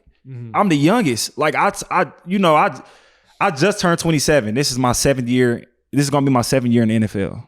Could you imagine being your first year in the NFL and like can't buy a drink? Like literally, you can't. Be like, hey Josh, you want to go to the club? Can't. Yeah. I couldn't even rent a car. I couldn't get a rental. I swear, I couldn't even. I'm like, bro, I got all this money, I can't get a rental. I'm like, what the hell? That is funny. Literally. Yeah. 27 years old, 7 years in the league. Yep. And now it seems like you, along with Derek, along with Austin, like a lot of you guys have changed. Saquon. Yes, thank you. Obviously, a huge piece. Yeah. Like you guys have essentially changed the narrative in the NFL that the running back position needs to be more valued than it is now. Bro, it's coming full circle. Like it's literally coming full circle. You seeing guys start to get paid. Like I keep telling everybody, Jameer and Bijan, like whatever they get is like how you gonna know what the market really is, because those are guys. You know what I'm saying? Like, and the thing, what I was trying to tell the Raiders is, it's not too many guys. It's only about really like 6 to 8 guys, like that you really, I would say you can't really replace what they do. And I felt like I was one of those guys. You feel me? So I'm like, you can't put me in a category with a running back that has never had 1,000 yards in the season. You can't put me in these other categories you trying to put me in with guys that's never finished the whole season. You know what I'm saying? Like things like that. I'm like, we got to be talking at a whole different playing field. Yeah. And that was one thing that we was trying to push. That was like a narrative that we was trying to push, but it played out how it was supposed to. Were you guys ever, and there was like rumors going around about the running back starting their own kind of like PA. Was that ever a real thing? Yeah, we all did. But the problem is, bro, is just the simple truth, bro. Like a lot of guys are selfish. And that's really what it could, like, we got on that call and it was a lot of guys on the call. It was a lot of guys that didn't get on the call. And it felt like it was only 2 or 3 of us talking the whole time.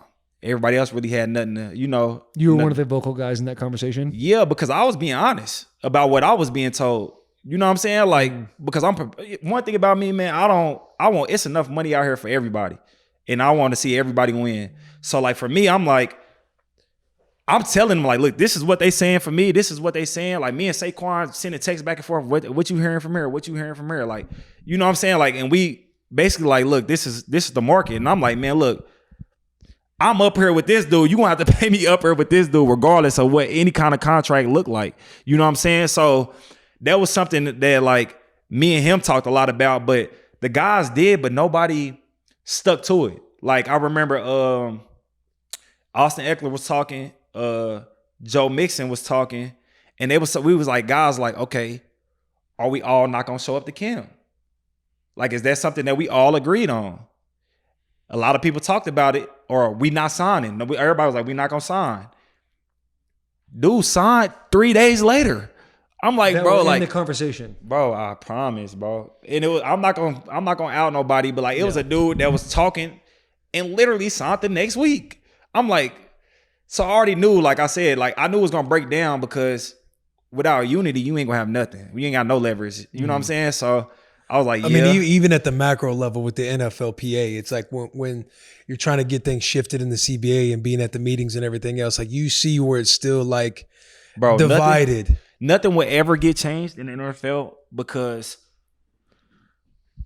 the people for our like top guys to our lower guys, it's such of a big margin that nothing will ever change. Because if I'm a guy that's making $500,000 a year and I'm like scraping to get that, it's like you can't tell me a guy that's making 10, 20 million a year to be like, yeah, bro, we don't need to play football this year. He gonna be like, I need to play football this year. You know what I'm saying? So like, they understand that they got that leverage. You know what I'm saying? Like, and it's only what maybe 2 or 3% of the guys is making over, you know, 12 million a year in the NFL. Yeah. And everybody else is, you know what I'm saying? So it's like, you're not going to ever win that. Yeah. And when the dangle like signing bonuses, like I want to say when the CBA stuff was happening, there was like $100,000 signing, like little bonuses or something. It's just, you're right. It's like the guys that need it that year. It's like, hey, I get that you might be straight for the next several years, but my ass, like, I need this. I got to play. I got bills. It's the carrot on the stick technique, dude. You just put a dangle a little bit in front, and then the majority of the guys are going to move, because you're right, 2-3%. Yep. I feel like the closest a moment that was almost changing it was Kirk Cousins when he got the fully guaranteed contract. I think that's what put a lot of guys at pause. And everyone was like, okay, if this needs to happen, then quarterbacks need to start doing this. And it felt like it was about to happen. But then I think you're right, greed gets in the way. It truly, for the NFL to change the way they go about paying everybody, it would take a full generation of NFL players to essentially bend the knee and say, I'm going to make less money so the future can have more money. We needed you to do it. I wouldn't. Ain't nobody gonna do it. Ain't nobody gonna do it. Because you're talking about like selfish guys. I'm thinking to myself like in 2018, I'm like, I have the opportunity to be the highest paid guy. And my guarantee was, 60, 70% of my contract. I was like, And I think you even brought it up to me like, Because hey, Kirk, because I was telling you about just Kirk. signed. Yeah, You're like, hey, yeah. if you hold out for this, blah, blah, blah. I'm thinking to myself, fuck that. That sounds awesome. Somebody else will be that hero. Yeah, somebody else will be the You guy. know? Now I'm sitting in a garage. So I feel like if a lot more. I feel like if a lot more quarterbacks actually got on that train, to be like, yeah, we not playing. The NFL changed a lot faster too. Yeah, but it's interesting because like Kirk Cousins does his thing and he gets whatever 180 or whatever. Whenever he went fully to guaranteed. Minnesota. Whenever he went to Minnesota, and then like you see like Josh Allen, Patrick Mahomes, all these guys, their contracts. I mean, Patrick Mahomes is what, $500 million, Yeah. right? Yep. And so Yeah, it's like it was when he the signed. numbers are so astronomical. It's like like you can't do how it. do you say and like what's guaranteed 250, like 50% of the contract? Who's the last person to get fully guaranteed? Deshaun Watson. No, Deshaun. I think Deshaun had like 80. Nah, 90%. Deshaun got he got fully fully. guaranted when he went to the Browns. 270 To the fully Browns. guaranteed? Yes, bro.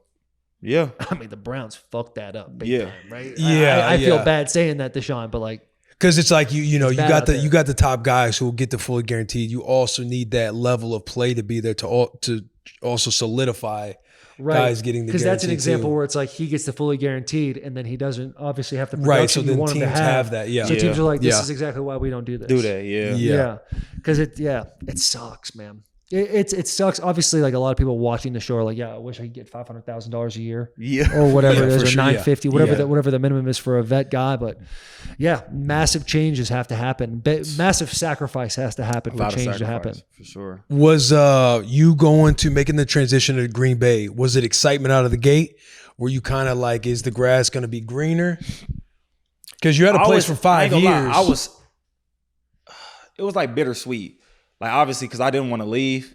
But when I looked at the team, I'm like, shit, they winning? You know, winning trump everything, bro. Like, you know what I'm saying? Like, so I was like, yeah. And then obviously Pasaccio was over here, probably one of my favorite coaches of all time. That's somebody who can coach his ass off, coach you hard, motherfuck you, Literally. and then has just these words and builds this relationship on the side. To any time he's doing it, you don't feel any type of way about it. Because he was just a real as a coach.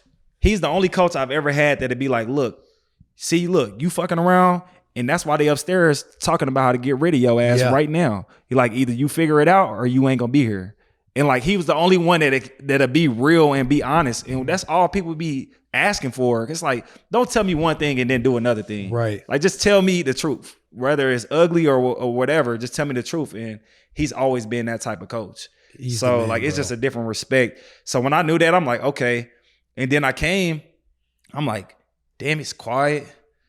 I'm like, I don't hear shit. Way different than Vegas. The food spots close after 8:00. I'm like, damn, this shit is different. But like, it almost forces you to lock in. It's like so much like college that I've ever been around in a pro stage, where it's like football and nothing else. Yeah, Like, you know Slim what I'm saying? Pickens around Like- here. Like we was just on Uber Eats, and I think the only spot really we could get was Buffalo Wild Wings. Yeah, but also Buffalo Wild Wings does hit. No, for Buffalo sure, Wild Wings absolutely. out here might be the best Buffalo Wild Wings I've had. I mean, I actually take massive pride. It's a 5-star restaurant out here. For like, real. no disrespect, but the Midwest is just crazy. Like the way Vegas is. Mm-hmm. Literally, our Uber from the airport to this Airbnb. This lady had the most Midwestern accent ever. She didn't stop talking the entire time. Shout out Jolene. She was awesome. Like she just talked my ear off about literally everything. It'd be quiet for like 10 seconds. Will and JP didn't help me at all the whole time. I'm just in the front seat. I threw the He put the earphones in. I put the headphones on but she's immediately. talking my ear off the whole time, just talking about whatever came to her mind. It's like, yo, this is true Midwest shit. Midwest. It's truly, different. it's Like- just so crazy how different it is. The dude across the street. Yeah. Dude talked to me for like 2 hours, bro. Like, bro, like he got like a big ass wooden statue in his backyard of like Vince Lombardi. And like, bro, I swear. Hey, so for everybody watching right now, with the Airbnb we are in that we are renting out for the NFL draft weekend was the Airbnb, the house that Josh lived in for like 2 months when he first got here. Yeah. Which is wild. He's like, you talked to the crazy dude across the street. Yeah, we're like, Yeah. So this is a nice Airbnb. Yeah. Shout out this Airbnb. However, you talked about building a custom home in Vegas that you never got to step foot in. Did you end up selling it? In the process right now. In the process of selling it right now. Have you ever gone just like stayed the night? Felt No. good about it? I've only walked in it one time and it wasn't fully done. Really? It wasn't fully done. Yeah, gated community. That had to be Gated such community. a dagger to the gut, man. Bruh. Walking in and like walking to a place like this, it's not a custom home. It's not something you put your heart and love into. Come on, man. When I say it was one of the most stressful times I ever went, because I didn't know how much really went into a house. You know what I'm saying? From every like backsplash to like every little detail that you could put into a house, it was crazy. That they was need like, your opinion on. That they need your opinion. Yeah. I'm like, bro, it's 3 fireplaces in the house. Like, pick some. They like, you got to pick something in here. Like, but that was the whole thing. And then I had like, so I was in Southern Highlands. So like, it's actually down the street from Derek Carr and Gruden's house in Vegas. And I was like, I had like the biggest lot in the community. So I'm like, I'm doing, you know, I'm souping the house up, but I'm not too much mad about it, man. I'm due to make almost double what I spent. So I mean, that is nice. I'm not too mad. I'm not too mad about it. Yeah. God, that is. And then here, you know, here is way cheaper. Oh, yeah. Yeah. Money goes way farther. You What? don't say. I got He an said, what? 8-bedroom crib now. Don't even need them all. Bruh. I'm like, this is crazy. Like this much house, like for nothing. Like I'm like, okay. Hey, you know, he sits in the house sometimes thinking like, why did I get this house? I literally spend all my time in these 2 rooms. Right. All the time. Nah, you know why? Because when you have family come, you don't have to hear them. Yeah. That move right there. For real.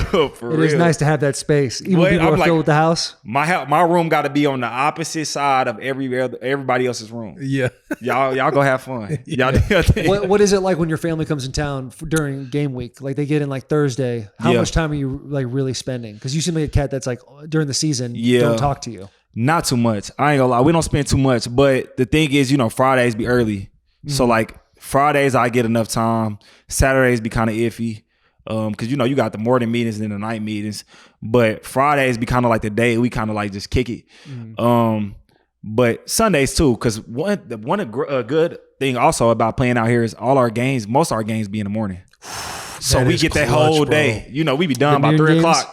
Yeah, you be done by I know. 3 o'clock. Like, It's so yeah. much fun to play the Sunday night games, but there's nothing more convenient than a noon game. Bruh. I mean, for Titans, we do it. Bro, the That's what we Titans do. going to the- we play noon. That's what we do. out going there. to the Titans and being home at like 4 o'clock because Bro, in it's the Washington best we'd have to feeling. commute an hour each time. That So is you don't crazy. get if you play the 1 o'clock game, you're not getting back to the house at like 7:30 or 8 o'clock. So Atlanta's the same way. when I came to Tennessee and it's like all the games are at noon, except for maybe 1 or 2 prime You time. get a Thursday Jacksonville. night. Yeah, Jacksonville Thursday night, week yeah, 15. yeah. Every time.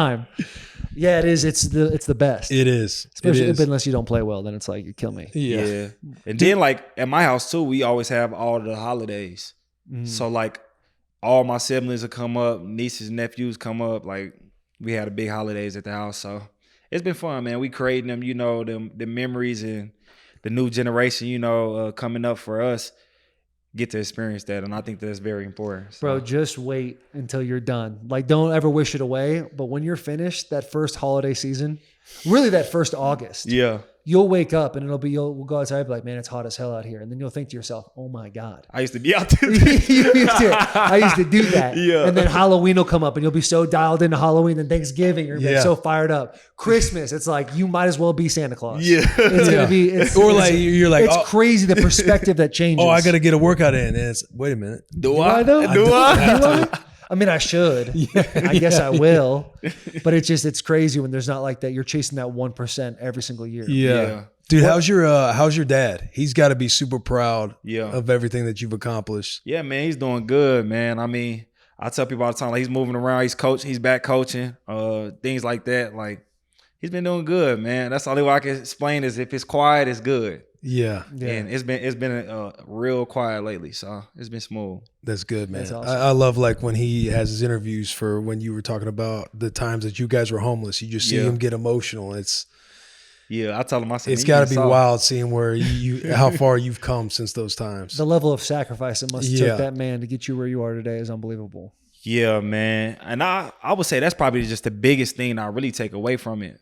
Cause like even now, like me being a dad, I'm like, could I have done it? I don't know. Like just being real. Like the things that he done, like literally I've watched him not eat. I'm like, damn, he gave us the food. Like he giving us his food. We splitting, 3 pieces of chicken between 5 kids and some sides, like Damn, man. and I'm like, man, damn, is you gonna eat? Like, I remember, bro, I'm telling you, like, we used to sleep in them cars. Everything used to be in the back, and it was Suburban. So, it's like 3 rows in the Suburban. And I remember I used to wake up, and he got his gun sitting on his lap. And I'm like, man, you want to sleep? Like, what you like? But the thing that I would say that I did learn and notice at a young age is I understood a lot. Like, I feel like it made me grow up very fast. Like, I seen and experienced a lot at a young age. So, like, by the time I was in 5th grade, like, I already knew how to cook, how to pay bills, get groceries, like, all of that by myself. Yeah. Like, I used to have to go, literally have to go do it. I used to hate that shit. You know what I'm saying? But, like, literally, like, my God, dang. It was just it was just different. So, for me, football in school was the only time I felt like I was just, like, regular. Like, what was it like in your mind whenever the homies would be like, hey, Josh, let's go over to your spot? You want to know what's crazy, bro? I was just talking to my dad about this literally last week. I said, I think it's crazy how all my friends, we probably had the least amount of all my friends, but all my friends always wanted to come to or like wherever we was. But I think it's because the way that my dad treated people and the way that it was the feeling. Like, you know what I'm saying? Like, I tell people all the time, people be like, single parent households, like, I tell people, I'm like, I know a kid right now where he has his mom and his dad at home, but his dad's an alcoholic and he can't be at home. You know what I'm saying? Like, so I never judge nobody because obviously my situation, but like, you never know what people were going through. So when I feel like a lot of these kids, they was going through things at home that when they came with us, we might not have had the best of things, but it was always peace and there was always love. So like, I think that was something that like I definitely carry for sure. Hey, that's awesome, man. That is cool. I've never met your dad, but obviously I have a whole lot of respect for him. Sure. We're at the draft now.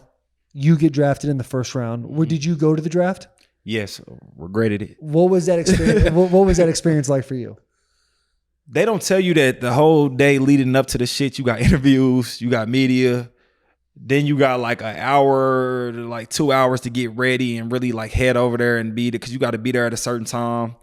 And then they don't tell you afterwards, like you leave the stage and literally go back to media to doing interviews. Like, so for me, I love the experience. I love Nashville. It was fun. I turned up a little bit in the little bit of time that I had a 6 a.m. flight that next morning. So I turned up a little bit, but like I felt like it was so much going on. I didn't really get to sit down and really just like process what happened.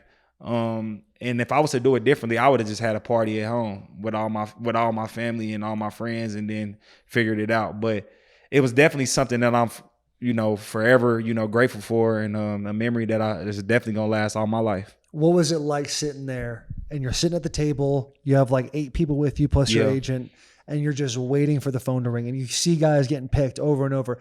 Yeah. Were you ever like, man, what if I don't get picked? What if I have to be the guy to sit here? What if I have to have that Geno Smith moment, that Will Levis moment where it's like all the cameras are on me? I was watching people do that. Yeah. I knew I was going to either go to the Raiders or I was going to Philly. So I was like, I already know these are the 2 teams where I'm. How were you for sure about that? Just by talking to him. He wasn't for sure. I know he could have just went. They could have went right by. When I was getting ready for the draft, the Falcons came to my house. Monday before the draft on Thursday, and they took a private jet to Arizona, and they're like, "Hey, if you're there at 6, be ready." Yeah. And I'm thinking to myself, I'll fucking be there at 6. Like I'm gonna be a dirty bird. 6 came and went. Jake Matthews took him, and I thought I was not gonna get drafted that day. Yeah. I thought I was essentially the Truman Show, and it's been a show, and everyone's just making fun of me. You got duped. I got duped. There's no way you really know. Nah, you don't really truly know. Yeah. But I just know when I had that meeting with the Raiders and I talked to Kirby Wilson and Gruden, I'm like, one thing about Gruden, I don't think he got a real good poker face. Like you kind of know what he thinking and what he feeling. You know what I'm saying? Yeah. But like the way he just treated me, I'm like, okay, like there's a real possibility. But then when I seen the Eagles, they moved up. It was like the 20th pick, something like that. They moved up to 20th. 22 or something like that. I'm like, oh shit, they about to draft me. Like I went to, took a visit there and shit. And then they end up picking Andre Dillard. And so I was like, damn. So then I was kind of like, shit. You know what I'm saying? Like it kind of kicked in. I'm like, oh shit. Sweaty. And then 2 picks later, I heard that phone ring, and I'm like, oh. Now, did you have like one of those old rotary phones? They call your cell phone. Nah, I had. They called the rotary thing. Yeah. Yes, dude, that's fucking awesome. But the stress is insane. The stress is insane, especially because, like I say, you see them people that's not getting picked that day that thought that they were. Yes. Dressed to a T, family there, and now you see their family. You know, you getting secondhand embarrassment, and you just like, damn, like, would that be me? Like, you know what I'm saying? Like, exactly. you like, especially fuck. in that 20 rate, like that's just Come on. it's scary. When you flew to the Raiders, did you fly private? No, I don't even. I'm gonna be honest, bro. It's the first time I ever told this story. I don't even know how I got on a plane. So you turned up a little bit. Turned in that short amount of time. When I got back Chad's to the like, hotel, yeah, I remember that shit. I got back to the hotel. You might not remember. It was probably 1 o'clock. I got back to the hotel. First thing they did was gave me a bottle of champagne. Nope, I haven't ate nothing the whole day. Cause we was doing things the whole day. I downed a bottle of champagne. I'm like, all right, I'm still good. I'm with my people. We taking like another shot at the bar. I'm like, all right, I'm going out. Sway Lee invited me out. I'm like, all right, we gone. You feel me? Like, I go out. I'm mixing every liquor. And no, I never really drunk in college. So like, I ain't even know like mixing liquor wasn't something you was supposed to do. You know what I'm saying? Like, So I'm like, boy, I'm good the whole time. We out. We must have got in that car. Everything started spinning. I said, fuck. Got to the hotel, barely could get to the hotel. He like, man, look, you got to leave in literally like an hour or two. You got to be at the airport. Next thing I know, I remember waking up on the plane. Swear. I was like, it was funny because we was at the little, if you go back and look at my interview at the Raiders, that first like, initial was 3 first-round picks, me, Cleveland Farrell, and Jonathan Abram. I'm like, I know they smell the liquor on me. I'm zooted. I gotta go check that out. I swear, I'm in there like, We gotta have that in this clip. I had some gum. I'm like, shit, I'm trying to figure it out. Just Trying to get all the sweating, smells all the off you, alcohol bro. just coming And out your then- pores. I'm like, I didn't know we were supposed to dress up to this shit. So I'm like, You got a Raiders polo on. bro, I got a polo on, bro. I swear, bro. I'm like, media damn, person I ain't hands know it to nothing you about where it this, is. Hey, bro. you might want to put this on. That is For real. so funny. Dude, the night after is unbelievable. Or the night of. The night of, You for just sure. get after it. And like you said, we was in Nashville. You already know. It's easy to Nashville was distract you. crazy when the draft came through. Bro, what? And that was like the largest like crowd like attendance in a long time. And I remember because I'm like, we was hopping everywhere. Like that was a fun day. Yeah, it was a awesome. fun day. What was your first big purchase where you're like, yes? First big purchase. I would say my first big purchase was I bought my dad a crib. So I bought my dad a house before I even had a house. I was renting at the time, which I was renting for a steal in Dublin in Oakland. Cause like I'm like, I had a 3-bedroom for like $2,700 a month. A 3-bedroom townhouse with a garage. Oh my! I was hitting the goodness, lick. bro. It was people paying $3,800 that stayed in Oakland like for a single. So I for was a like, single, bro. Swear. Because I remember I just stayed at the extended stay because all the Swear. options were crazy. So I was like, and then no, like I said, I deferred my signing bonus. So I was living very modest. Like, I'm like, I'm not really spending no money or nothing. But actually, I ended up doing a Super Bowl commercial for Kia. And I made more in that Super Bowl commercial than I made the whole year in football. So I went in, Where was the commercial shot? in Tulsa, Really? at home. I went and bought my pops a crib the next day. So did you get taxed in Oklahoma for that, or did you get For taxed in that, California? yeah. That's a win. Mm-hmm. That is a win. yeah.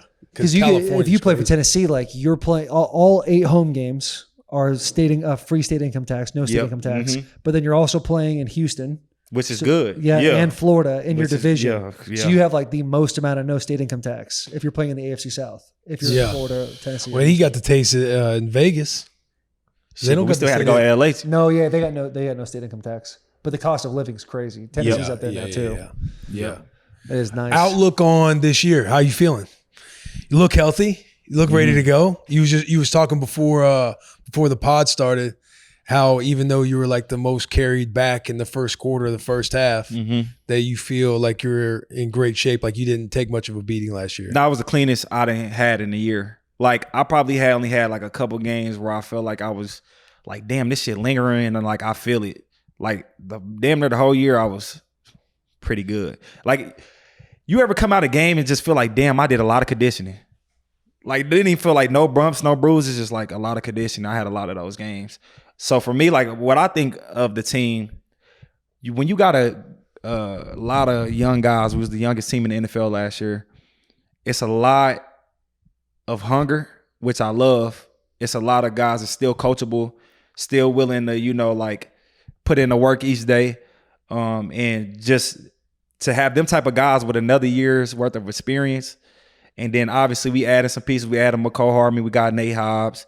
The draft coming up, we're going to get some guys. I think we're going to be straight, man. I tell people all the time, we played the Eagles better than any other team that I've seen. And that was just me watching football and scouting and things like that. I'm like, we gave them the best run for their money than any other team. So I think we there, bro. We just a few pieces away, and we gotta figure it out. Yeah, what do you think is going to take for Green Bay to get over the hump? Man, I mean, you guys' division's crazy. The division is legit. It's nuts. The division is legit. I always thought The playing Bears KC are gonna get better too, bruh. And they close. That's why I keep telling people. I'm like, bro, I'm realistic. I'm a realistic thinker. You feel me? So like, the Bears are not bad, bro. Like they got a good team. They just missing some pieces. And I feel like for us, a lot of our problems last year was, especially towards the end of the year, like half our team was hurt. Like if we would have won against the Eagles, that next game we would have got blew out. Cause half our team wouldn't have played. really. You know what I'm saying? Like I saw it was just one of them situations where I was like, we stay healthy, we get that, we built that callus, and like mentally and physically, we built that callus. We gonna figure it out. Get that stamina, we gonna figure it out for sure. Talk to me about Matt LaFleur. Yeah. And his process and how he is. And then after that, talk to me about his pregame speeches. I bet. So Matt, he is, first off, his mind for the game is up there with the best of them. Dude, he is smart. His mind for the game is up there with the best of them. Like one thing I love about me and his relationship, we talk every day. So like when we in season, we literally talk every day. He'll pull me to the side or whatever, and we'll have our one-on-ones, or he'll be like, what do you see? What do you whatever? And we'll have them conversations. But like when I say scheme-wise and like the way he breaks down films and explains like why are we doing this? Because a lot of people just tell you do this. Mm-hmm. Like, and he break it down like, this is why we're doing this, because they show this and they show this. I'm like, damn, this motherfucker, like, he got me thinking like I'm going on year 6 at the time, and I'm like, damn, he got me thinking about shit that I ain't even thought about. You know what I'm saying? Like, and so it was a lot of big respect. I think he's also a player's coach. He gives the players he give us a lot of, like, I'm not gonna say leeway, because he don't give leeway. He gonna stand on what he believe in. But like when I say leeway, like he gonna come to the leaders of the team and be like, what do y'all want to do in certain situations? Like, it's cold outside. Y'all want to go inside, outside, we outside. You know, like that, like things like that. But as a coach, man, like, and he gonna go to war for you. That's another thing too. He done got fined for cussing out refs, things like that. Like, if he believe in something, he gonna go to war for you. So he's just one of them guys, man. Like that group that's in there, Pasaccia and all of them guys, man. Like, they're legit. They're legit. They make coming to work fun. I don't know if people know, but we got a basketball hoop in our team meeting room. And we got something like even in the workout rooms and stuff like that. And like they have dance offs. We had like all that, bro, all that kind of stuff, bro. He understand. He got his finger on the pulse for sure. He makes it fun. Yeah, he make it fun. He don't make it just work. You know what I'm saying? Like, and then he's efficient with the time.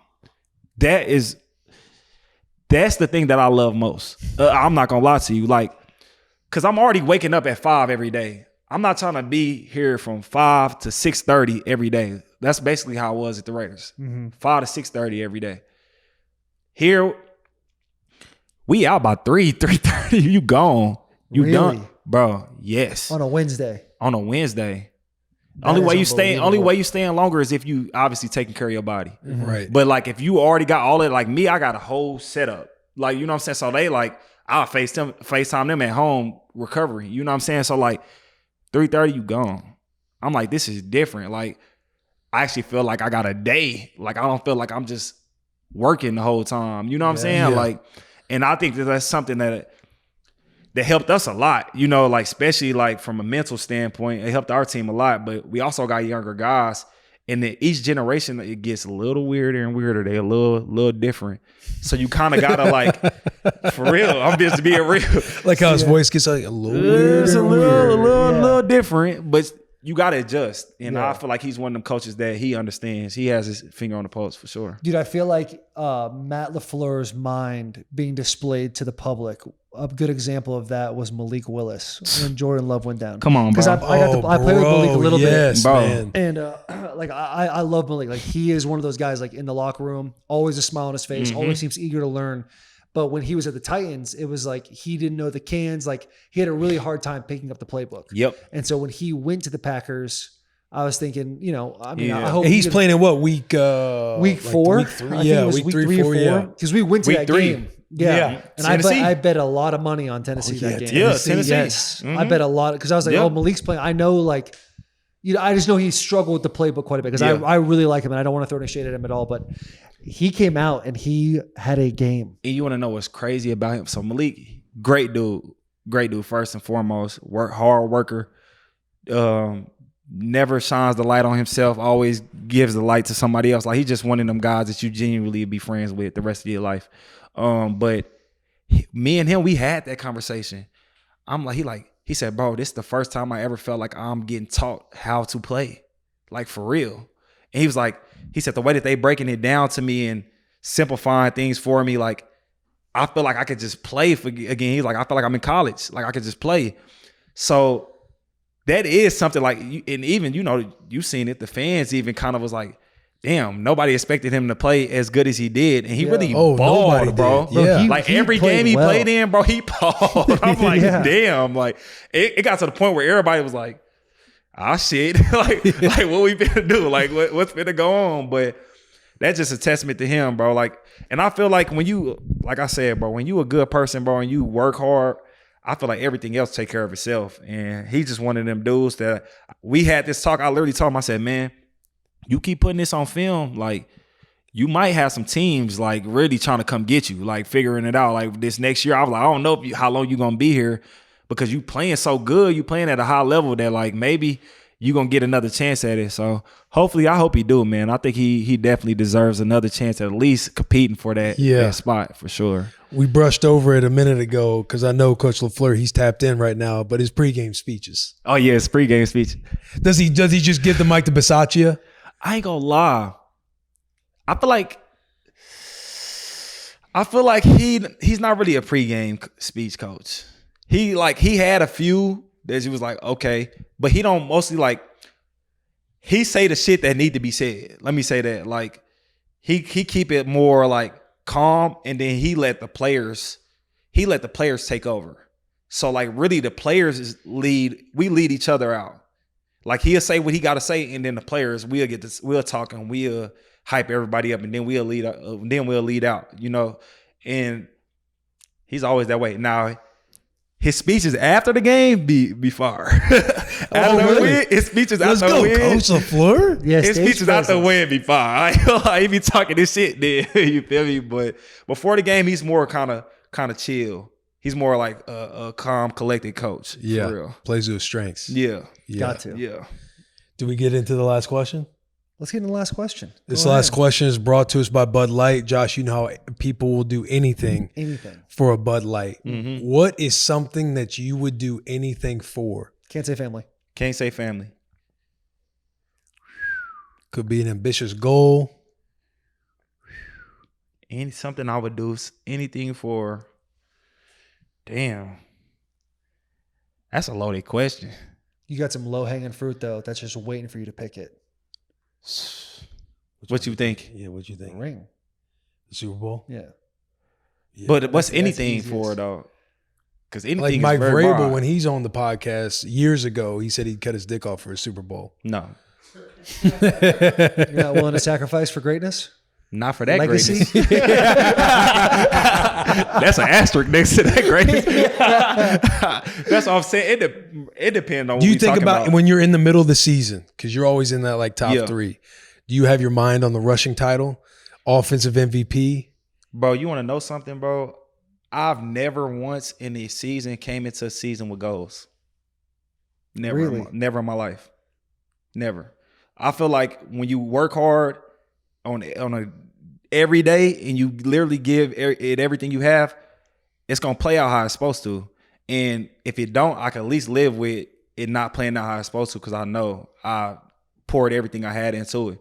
So I've never had goals. Like, it's to the point where, like, even when I led the year that year in rushing, my teammates would tell me where I'm at. I don't never know. I never look at that shit, bro. I never really care. I'm always big on just like wins and losses. He care. He'll talk about it. He be like, man, because he probably has you on man, fantasy. You should have got that another touchdown. They motherfuckers took you out. You know what I'm saying? Like, but me, I'm like, bro, we won, bro. I don't care, bro. Like, once you done lost a lot, it's like winning is literally, I don't too much care about what it looked like. Obviously, selfishly, I do want to play good and I do want to, be one of the guys every time. But I feel like that take care of itself by just my day-to-day habits and what I do on a daily basis. It's crazy to me that because I hear you talking, I feel like Max Crosby has a very similar mindset to you do. It's crazy that you guys were on the same team and you guys couldn't make something happen, bro. Because you see, you really, the head you have on your shoulders is incredible, bro. When you go in that Raiders stadium, you're gonna see 9-8, you're gonna see 2-8, 8, and 17. Them the only numbers you're gonna see. So I'm like, if I'm one of the faces of the franchise, since I've came in, since my rookie year, what's going on? Oh yeah, and 4. You're gonna see Derek Carr too. Let me not forget about Derek. Yeah. But I'm like, so yeah, bro. I mean, Max, what makes Max great is because honestly, I've never seen nobody ever like him. And that's just me being like, from the mentally, he got to be off. Like, you got to be a little fucked up to play football. I'm going to just be real, because what we do is dumb as hell. Like, we run full speed at each other and we hit each other. Like, what the fuck are we doing? But like literally, like, you feel me? But literally, like, the way he approached the game, the way I've seen him go from being a little chubby to being toned up with tattoos and shit, and you like, damn, this motherfucker, who is this? But his work ethic, and when I say, you see how he played on Sundays, when I say he does that, he can fuck up a whole practice. Like, he's one of them guys that you got to be like, all right, you got to take Max out. Like, you can't let him fuck up the whole practice. He's just such of a difference maker. I've never seen nobody like it. The only guy that I can honestly compare him to is AB, which is crazy, but it's the truth. Antonio Brown had that same work ethic. Whenever you practiced and shit, like, every route, 100%. Come back to the ball. Never drop the pass. Like, Max got all the intelligence, bro. He gonna be great, and just because of that alone. And he know how to play the game too. He definitely know how to play the game. He's smart when it comes to, on the field and off the field shit. But man, that's what I feel like. Yeah, Max. Like I said, bro, I got too much praise for him because he's just one of them dudes. I've never seen nothing like it. You brought him up, but what was your experience like with Antonio Brown? Was that your rookie year? Rookie year. So that had to be the craziest shit as a rookie. Because it's the first time I ever told this story on interview. You remember the whole time he was like, free me? Remember when the whole free video? AB? Free AB, free me, grandma. I was right next to him at his house. Bro, I got a video on my phone right now. I swear on everything I love. We was freestyling. My first time ever pulling up to his house. This is when this shit was going on. You feel me? He was freestyling. And we sitting there and he got the car, he got the cryo and all that shit. That was before he burnt his feet and shit. And so like, it was right after he burnt his feet. So like, he got a pool and shit. And one thing I will say, like I said, he worked his ass off. We was there. He in the back of his yard catching 100 passes on the jugs, catching them. Then he talked to his grandma, and he was like, "Grandma, this is what I'm thinking, and I want to leave." And I tell people all the time, do I think that he was wrong? No. I think the way he went about it was wrong. But the feeling that he had, he wasn't wrong. You know what I'm saying? Like, it's kind of hard to explain that unless I really get into it. I need you to elaborate. Yeah. So like, what I mean is like, why he was upset and the things that he was upset about, he was 100% right to be upset about them. But how he handled it, I think was 100% wrong. What were the things that he was upset about? Because there were a few things that kind of happened. He was in like that mad about training his. I know one that sticks out was like he was mad about his helmet. He was mad about his helmet because he Is it- couldn't wear his helmet no more because he wore it. It was like it went outdated or something like that. Yeah. He couldn't wear it. He burnt his feet, and he was mad because he wanted to do like he was doing like training, but they wanted him to do it like with the people. He like I want to see the best people. I can't fucking walk, and like so like that was a thing. And then him and Mayock had a conversation. Was that the cracker thing? They had a conversation. I'm not gonna get into what was said. A lot was said on both ends. You feel me? So like, I think that like the way he was feeling, and basically he was saying really what it came down to was they threatened to take his money, and so he was arguing like to keep his money. So I was like, I understand what you saying. Like you, and the craziest thing about AB, bro, he would be the guy in the meetings that would be on his phone the whole time, and everybody know he on his phone, and ain't nobody gonna say nothing, but he go out and practice and never fuck up a play. Like, I swear, bro, like he was just different. You feel me? But like, he was going through that. They was trying to take his money. They was trying to take some of his guarantees and shit. And he was like basically going back and forth with him and like that whole little thing. And I think that the people he had around him, I don't know if the people still around him, but he had too many guys that were just willing to tell him whatever he wanted to hear. Yeah. And I remember, like I said, we was literally freestyling, and he got that call, and he on the phone, and he called his grandma and all that stuff. And I remember, and I was like, he was like, I got 30 million in the bank right now. Like, I'm like, first off, why do you got 30 million just sitting in the bank? Do something with that money. But that's what I was thinking in my head, for real though. But I'm like, he's not necessarily wrong for how he feels, but he's wrong by how he went about it. And that was my perspective on the outside looking in. But I remember, bro, like the whole free me, and then the video came out, bro. The dude that made the video was there the whole time. He was following him around bro. The shit was crazy. I think I could probably pull up the freestyle in my phone right now. I'm not even lying, bro. I'm not even joking. Let me see if I can find this shit, bro. Yo, that is so funny. Bro. Just picturing that video from what I remember of it and thinking that Josh is just sitting there somewhere on the couch. Like, bro, and being like, what the hell is going on? Bro, right I'm now? sitting there like, is this? Quiet too. I'm like, is this the NFL? Is this what motherfuckers do? Like, that's what I'm literally saying. I'm like, bro, like, what in the hell is going on? Bro, let me show you this, bro. I ain't even gonna show the whole video. I'll show you right where he was freestyling. You can hear his voice, and I'll show you the date. I'll literally show you the date, and you'd be like, what the fuck? I swear, shit is the funniest shit ever. Bro, while you're finding that, it's in like Mike Tomlin needs love for what he was able to do with AB and all them.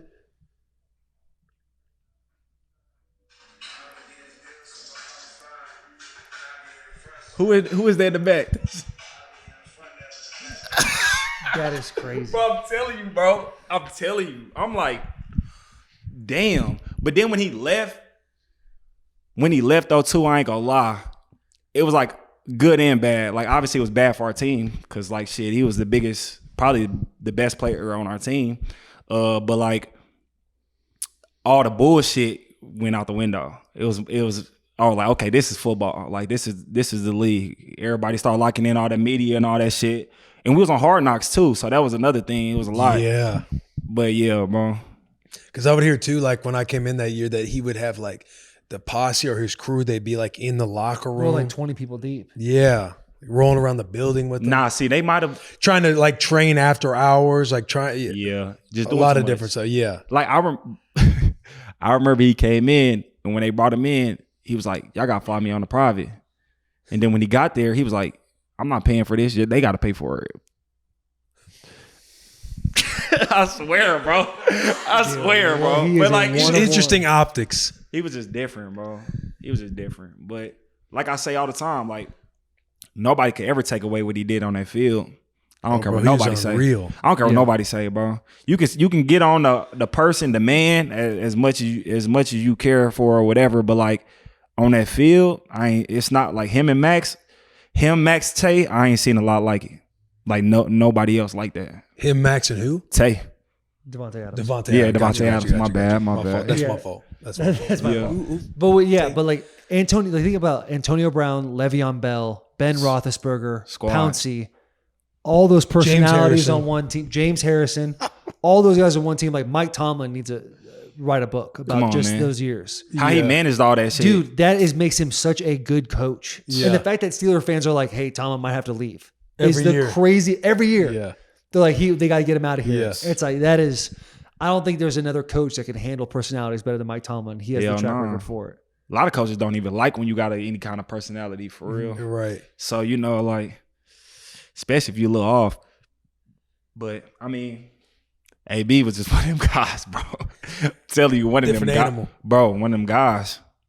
He made me step up. I'm like, hell no, I'm not doing enough. For real. For real. Dog, we appreciate you. Hey, JP, I know you had a question. I talked to him before. Oh, you did? Yeah. But the air, the light. Oh, yeah. Got So, you. oh, yeah. Oh, I didn't know if you wanted me to talk about it on here or not. You can. I mean, I think it's a cool story actually for the internet. Just how long y'all know each other. So B. Lou, so he does streaming with a guy named Ziz. They actually just hit 5 million subscribers literally last week. But it's a guy that I grew up with. Like probably literally since like 4th, 5th grade, I known him. Middle school, high school, went to high school together and everything. Stay cool. Like I was just on a pod not too long ago, but cool people, bro. And it's crazy because he went to school. He played at TU University, played receiver. He was good, bro, but never really got a chance. Like one of those situations. But man, he's doing his thing now. That's my dog. Isn't it crazy? Like, you just say 5 million subscribers? Yeah. Somebody you grew up with? Bro, and the funniest part about it is when you leave here, just look up his videos. How he act on them videos is 100% how he is literally. Like, they've always been. Like, we been in class, I'll be like, bro, I cannot be in class with him. I'm going to get in trouble every time. just too funny. Class like, clown, yeah. Bro, just too funny, bro. Like, yeah, he was always that guy, for sure. Does anybody have anything for Josh before we wrap up? One of our guys that's now with us back in Tennessee, his name is Jarod. Huge Bama fan. Yeah. He wanted to say roll tide to you. And I'm a Tennessee fan, so like that's love. He said that's love. Hey, roll So tide. what Jack's saying is Garrett Hargis, he said you guys share the same birthday, by the way. So he says you guys are practically blood. He's a massive Bama fan. So he was bummed to miss this interview. Man, hey. I don't have no problems with him being a Tennessee fan. I never lost to them. Smoked a lot of cigars. Smoked a lot of Bama cigars. players. Bama players. Before you go, how much did you ever get paid at Alabama? Bro, believe it or not, nothing. Believe it or not, I don't believe it. You don't, bro. I wish I did, bro. I swear, bro. The thing, Hey, I believe him. I swear, I wish I just did. his story about I getting wish offered in I December, did, not bro. Offered December, playing yeah, until yeah, his yeah. junior year. That makes sense. Derrick Henry tried to tell me he'd never got money either. So, bro, the thing about Bama But Reuben is, Foster. Did he get paid? Oh, I have no clue. I'm just saying, I know he's a I thought freak. you were about bro, to I'm trying to tell you, bro. The thing about Bama is, Saban used to say it all the time. He was like, I want to pay y'all, but he was like, we are literally under the microscope. He was like, so everything we doing is getting judged. He said he wasn't willing to risk it. So if people was getting paid, it was not from him. I'll tell you that. It never is the He head said, I'll coach. tell you that. Do you think Alabama is going to be back? I think they're gonna figure it out. Yeah. I think they're gonna figure it out. Contenders again someday? I think they're gonna figure it out. I think the coach needs 2 to 3 years to like really like implement what he believe in and his coaching style. I think also, just from what I've heard from Haha and some of the guys that's been back it's just a different group of guys. Like from the work ethic, everybody complaining. Then NIL and transfer different portal.